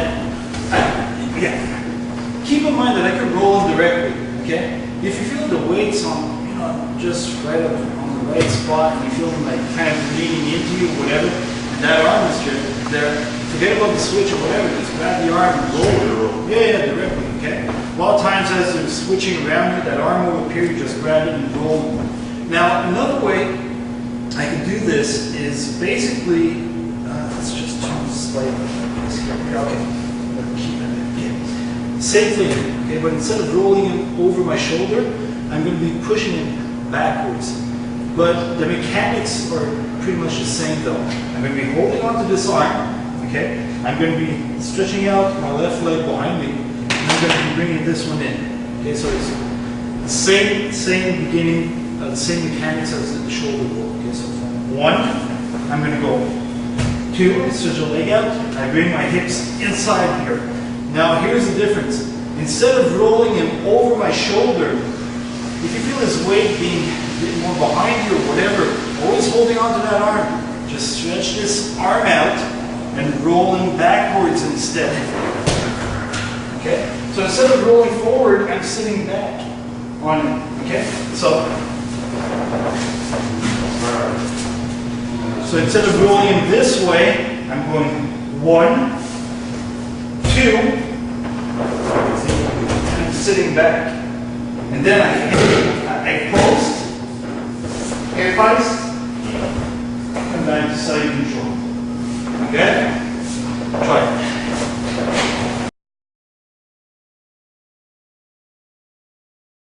And guys, watch this. Okay, worst case scenario. Because keep in mind, every single one of these techniques work better when you start mixing them up. I go from a switch to a hip heist or a hip heist to a roll. When you start mixing them up, that's when you get the guy off your back. Okay? So let's say he's here, he's got me behind, and I did my sit out, but it wasn't successful, okay? I mean, I'm coming back to my knees, and the guy just follows me here. So I'm right back into my roll, okay? So start mixing them up, all right?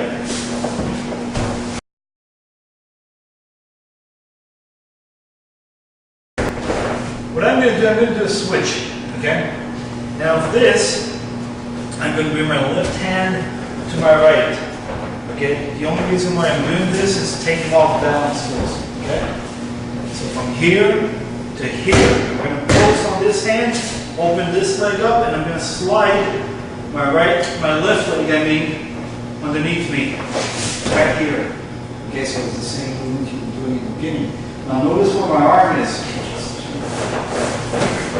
I'm over his arm, and I'm digging underneath his thigh here, okay? Now, if I was to try to bring this leg over, it'd be hard, because I'd be pushing against him, okay? But if I do a hip heist, so if I bring this leg underneath me instead, so I'm here, hip heist, I'm not using any strength against him, okay? And I just totally flattened it out. I can go towards his back, and so on. Okay, so from here, 1, I open, 2, underneath the thigh, hip heist. And I can move around him, okay? So, he's here. 1, he's going to switch. Right there.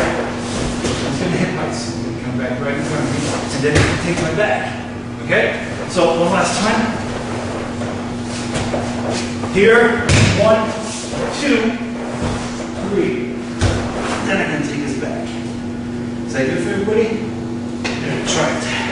I'd be using the same principle from stand-up, okay? If he was behind me, and if he was behind me, and I wanted to go here, inside the thigh, and I could use this, break the grip, and go behind him. Now, if I'm trying to bring this leg, my left leg over, he's just going to follow me. Okay? okay? And we're going to keep going around in circles. But if instead I'm here, I'm blocking him, and I bring my right leg behind me, look where I am, okay? I'm facing him now. And this is going to put a lot of pressure on his arm, okay? So he has to let go, else he's going to pop his shoulder or whatever, okay? But if I was going to go here and here, well, there's nothing stopping him from following me. But if I just do this, okay, it makes all the difference in the world. Okay? So if he's behind me, he reaches in, he needs a hip heist. Oh. And I'm going to let go, because like I said, he's going to pump my shoulder, pump my elbow, whatever. It's the same thing you're doing on the ground, okay? You're not going against him, you're going away from him, okay? Keep going.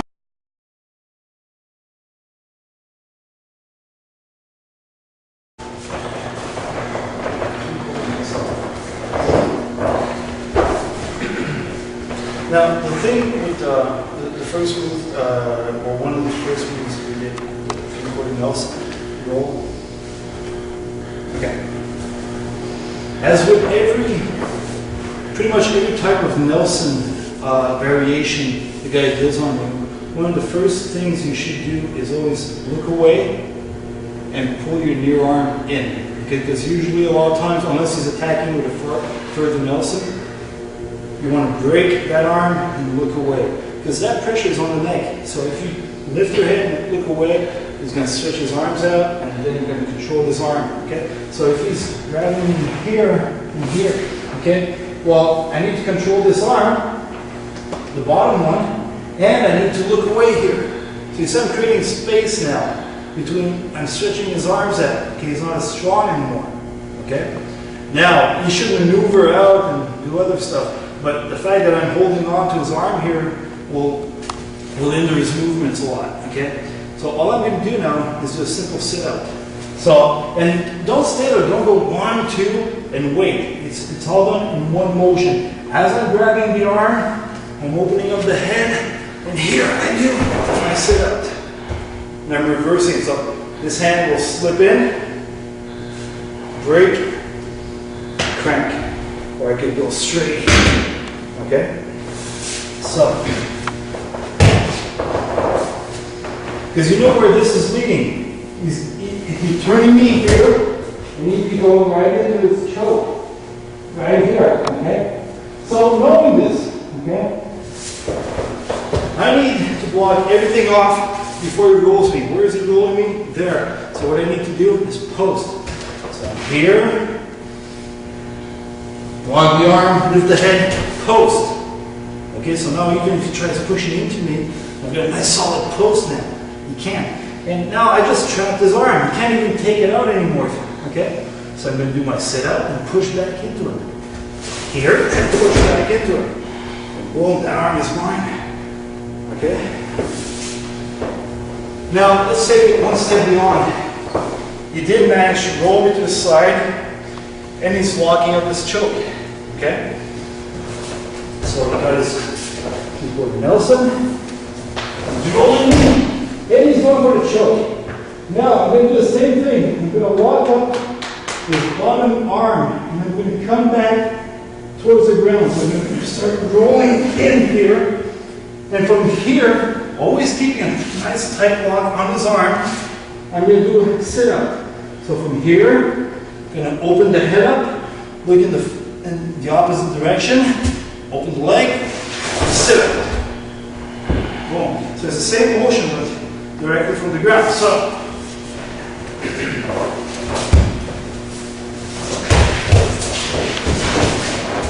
right there. Okay? Is that good for? Some people will tell you from the three-quarter Nelson, grab his near leg. Okay? Don't. It'll play against you.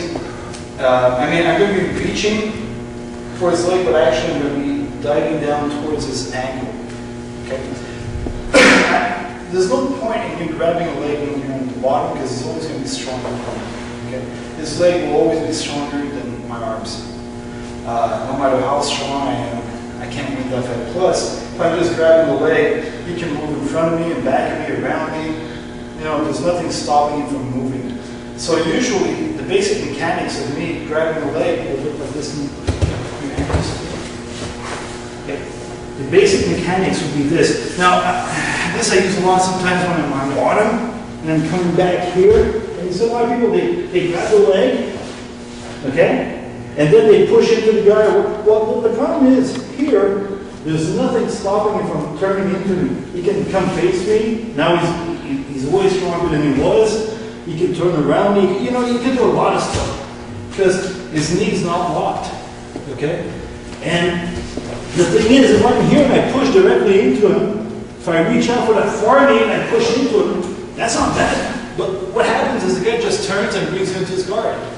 So now you're going to spend the next half hour trying to get out of the guard and so on. There's a simple way of avoiding all that and keeping complete control on the guy. When you grab a leg, what I want to do is my top hand will not be holding onto the leg. It will reach down and wrap the ankle. And I'm going to bring it to me, okay? The knee joint is very weak when you start twisting it. See what happened to his body? He had to turn. Or else I would rip his knee apart. So, you grab the leg, you go down for the ankle. And bring it to me. From here, we're going to wrap it. Again, just going to grab hold of this leg. Now, again, if I just keep this, he could turn over me if he wants to. Okay? And again, I'm losing him. So, from here, I went from here to his ankle, to my arm. Now I bring it, now I grab it with my right hand, right here. And I reach back and go for his left leg. Now watch what's going to happen when I push into him. I'm not going to fall into his guard. As I'm pushing into him now, I'm walking behind him. So I'm avoiding this guard altogether. Okay?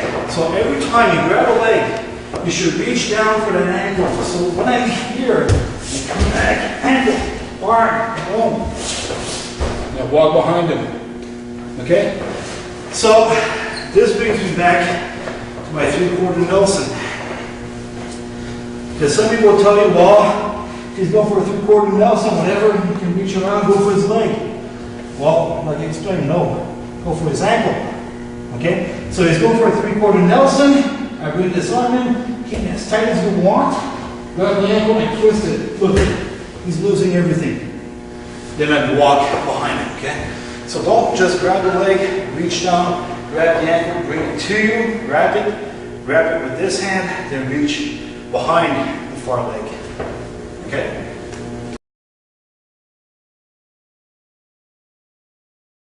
First, we're going to start from I'm on my side, underneath him, and then come back to base, either by going into it or going away from him. Now, here's the thing. When I'm on the ground, underneath, you never, ever want to be flat, okay? You never want to have both shoulders touching the ground. First of all, keep in mind, people, this is canvas and you can get pinned. I can lose by a pin. So if I have both of my shoulders touching the ground, not too good for me. So I always want to be on my side here facing him. Now notice where I put my arm. I put it inside here. If I leave it sticking out, he's probably going to be attacking it. Okay? So I want to protect it as much as I can.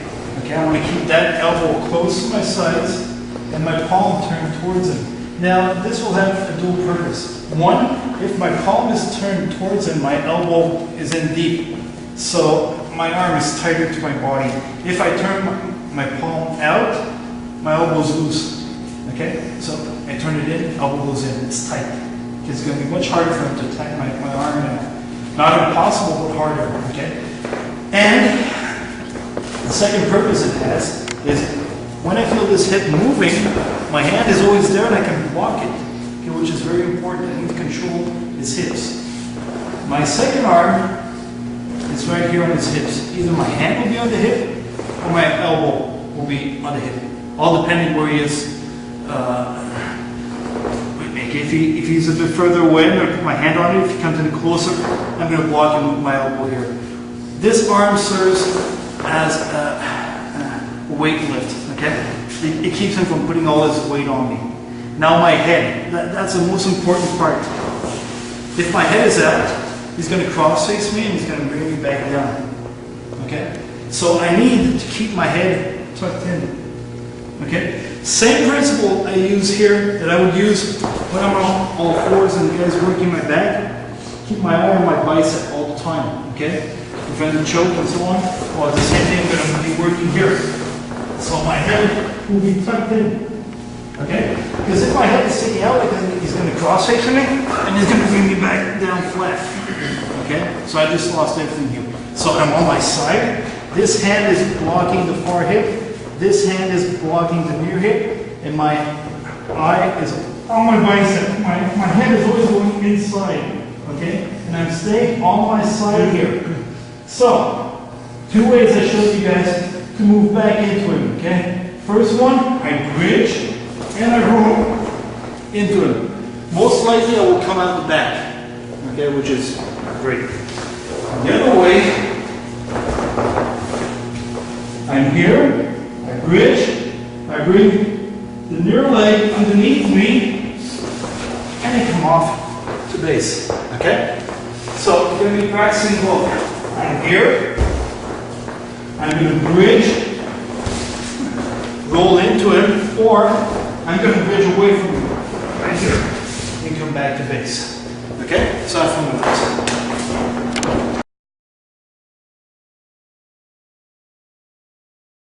Everything I was showing from that position was based on the fact that I was able to establish my defensive posture on the ground, which is me being on my side. Now, let's imagine the guy is right here in front of me.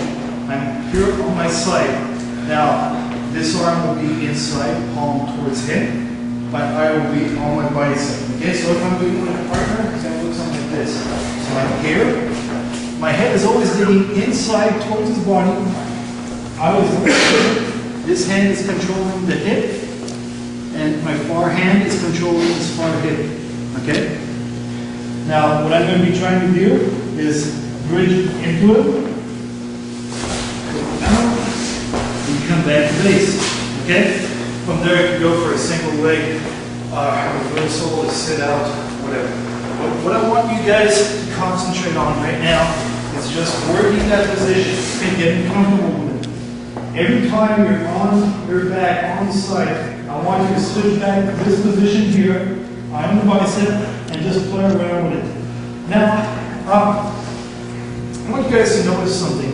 The way I'm holding my foot here, okay? I'm not keeping my leg flat on the ground for 2 reasons. One, I can't push off of this. And 2, if I'm fighting any cat twister who respects himself, he's going to be blocking me. Okay? Now, will he be able to tag out that shin lock? Probably not. But it's going to hurt like a bitch. Okay? And he's going to be breaking my position. So just if his leg, okay. Let's say this leg would be flat here, and I'd be working on the side. First thing I would work would be shin locks. Like I would put my weight on that shin, I would working the toes upwards and so on. Anything is just great position. Now, let's say he was going for that on me, but my foot is here. It's not. By the time my leg reaches the ground, I was able to slip out and move out. Okay? So that's why I want only my 3 last toes touching the ground here. My heel is up. Okay, so I'm able to support his knee here. Controlling the hips. He's putting pressure down the front. I'm switching the hips and then coming out the back. Okay? Now, for the guy who's on top, get just a similar position. Yeah. There's no point in me putting my weight on him here, okay? Because I'm not controlling him. He's comfortable here, okay? So I'm actually not amounting to anything here. So 2 things I'll be doing. Either trying to turn around to his back, either by jumping over or circling around the head, or I'll be riding him. Now to ride him, I'll go like this. This knee will be against his body, okay? This arm his back. Either with my elbow down to the ground if I can make it there, or my hand just flat on but this would be nice and tight. So he's blocked here in front, he's blocked here, and usually this hand would be cross-facing him here. Okay? So from this, I'm going to open him up and try to flatten him out. Okay? Or I can just stay there, and even though he has no weight on him, I'm still in control here. So move around a bit. See? Maybe I control this position here. I can follow him around, okay? From here, I can try to spin him around back, and so on.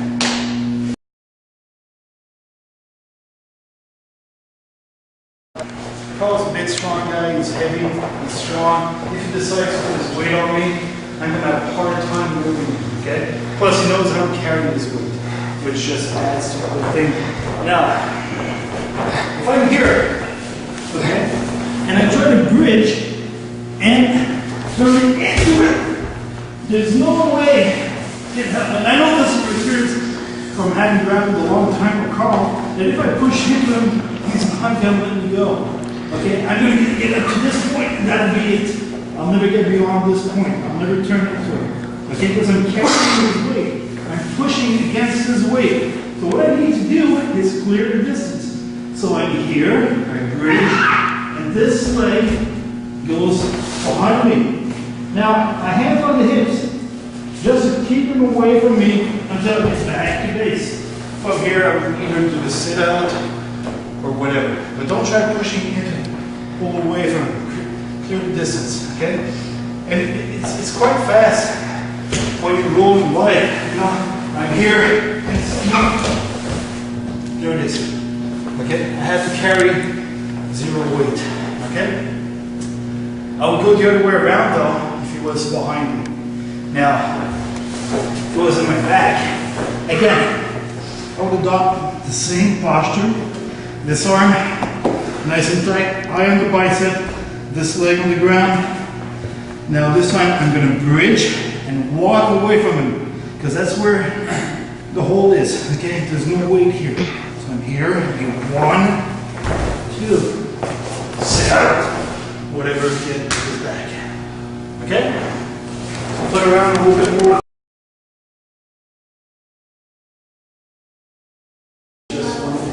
So let's say I'm here, you guys got side control on me, okay, and he's going for an arm position. Now all I'm going to be doing, okay, is blocking this here. Because a lot of times what you do, especially if you start trying to pull him down or whatever, instead of closing out, he's going to switch his hips. Now I have the space to work on any of the stuff that we're doing before. But he's giving me this here, which is even better. Okay? So all I'm going to do is block an elbow here. Both hands between my head. I'm just going to block his wrist here with my head, and I'm going to go behind this elbow here. I'm going to crank it. I'm not going to get a lock here. That's not what I'm going for. But I'm going to crank this arm. From here, I'm going to bridge over my left shoulder. And roll off. So, for my side control here, again, if I start pulling down the switches here for 1, 2, and roll them off. And then start working it. Okay? Okay? Basically, switch off here. Basically, this is what I'm doing. I'm making a lot of space here so you guys can see. Okay? This arm is on the side of my head. I'm blocking the wrist between my head and my shoulder here. I'm putting pressure behind the elbow. Okay? I could go here, I could go here. It's all good. Okay? Any way you feel comfortable with, as long as you're putting pressure on that elbow. So I'm here, here. Now I'm going to bridge off my left shoulder, all the while cranking his arm. A lot of times when you wind up at the end of the row, you might actually have locked there. Okay? But don't waste too much energy on that. Just concentrate on the roll. So I'm here, I block it, I bridge, and I roll him off. So you see, I would be here.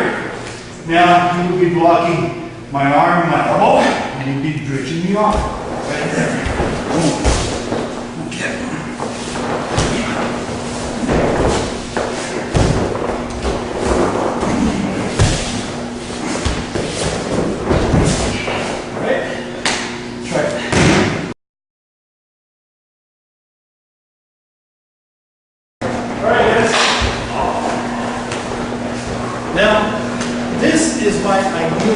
the ground. Okay, I'm all flat on my back. I'm turned on my side, so I can breathe. I have control of movements. Unfortunately, shit happens. And sometimes, you get it, I'll maneuver me, whatever, and I'm stuck flat on my back. Now, his arm could be here, his arm could be here, okay? In this position, my arm could be here, or it could be here, okay? Ideally, this arm would be inside. And from there, I could turn to the side. But that's what he's working on, okay? He's stopping me from bringing this arm inside.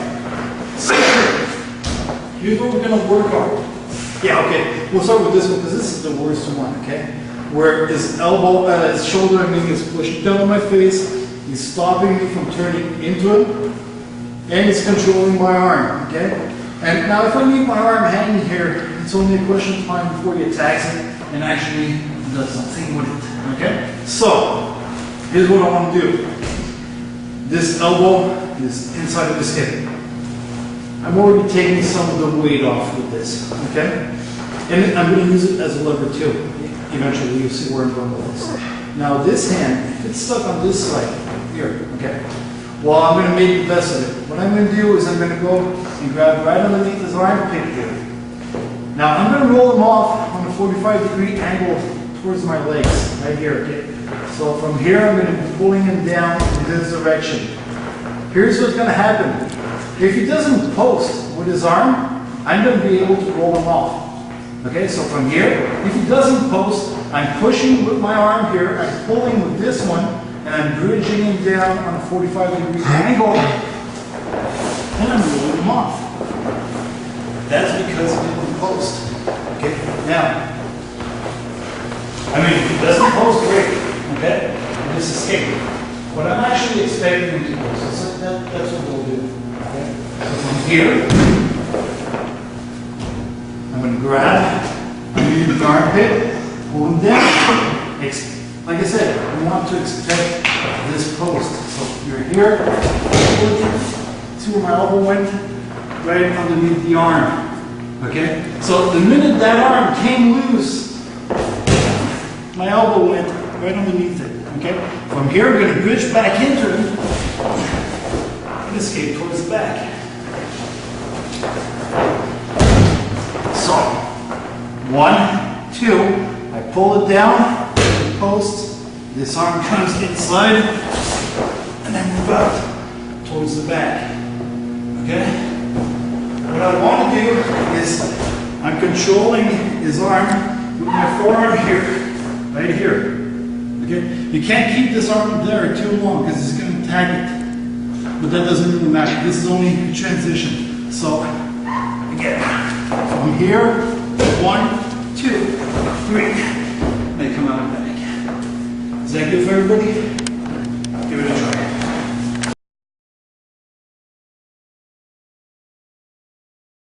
So, I'm here, basic defensive posture on the ground. My eye on my bicep, this hand controlling the hip, this hand inside controlling the far hip. Okay? Now, again, I can't emphasize enough this here, palm towards the hand. Now, okay, just for an example here.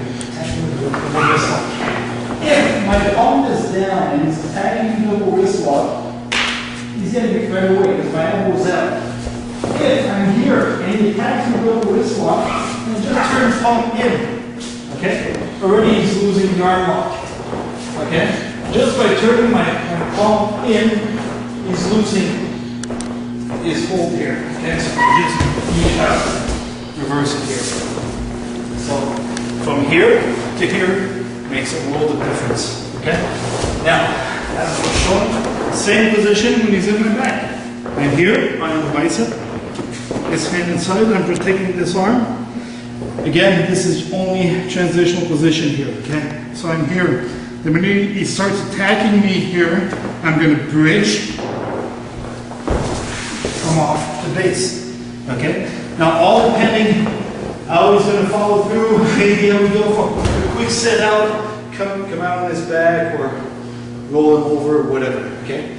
But it's the same position whether he's in front or he's in back. Okay, now I'm flat. I'm on my stomach here. Okay. Now probably the only thing he's waiting for is for me to open up so he can bring his hooks inside. Okay, and this is what I want to avoid. Because once he gets this, he's going to flatten me out and he's going to finish. Okay, so I'm just going to go solo for a second.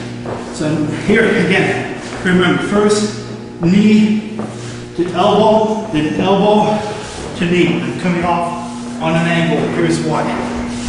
If he's behind me, okay. So I bring my knee to my elbow. Boom. Okay. I'm protecting against one of the hooks.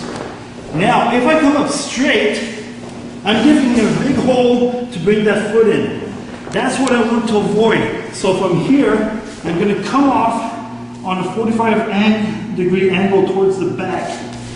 It's going to be much harder for him to follow me and bring that hook inside. Okay? Same thing if he was in front of me and I'm flat here. If I'm here and I just go like this, nothing's happening. But if I'm here and I go 1, 2, I'm already halfway out. Okay? If he was on the side, here, same thing. I go here, nothing's happening for me. Okay? I'm giving him all kinds of options here. Okay? I go 1, 2, 3, I'm out. Okay? Because I cut off on an angle. So this is what I want you guys to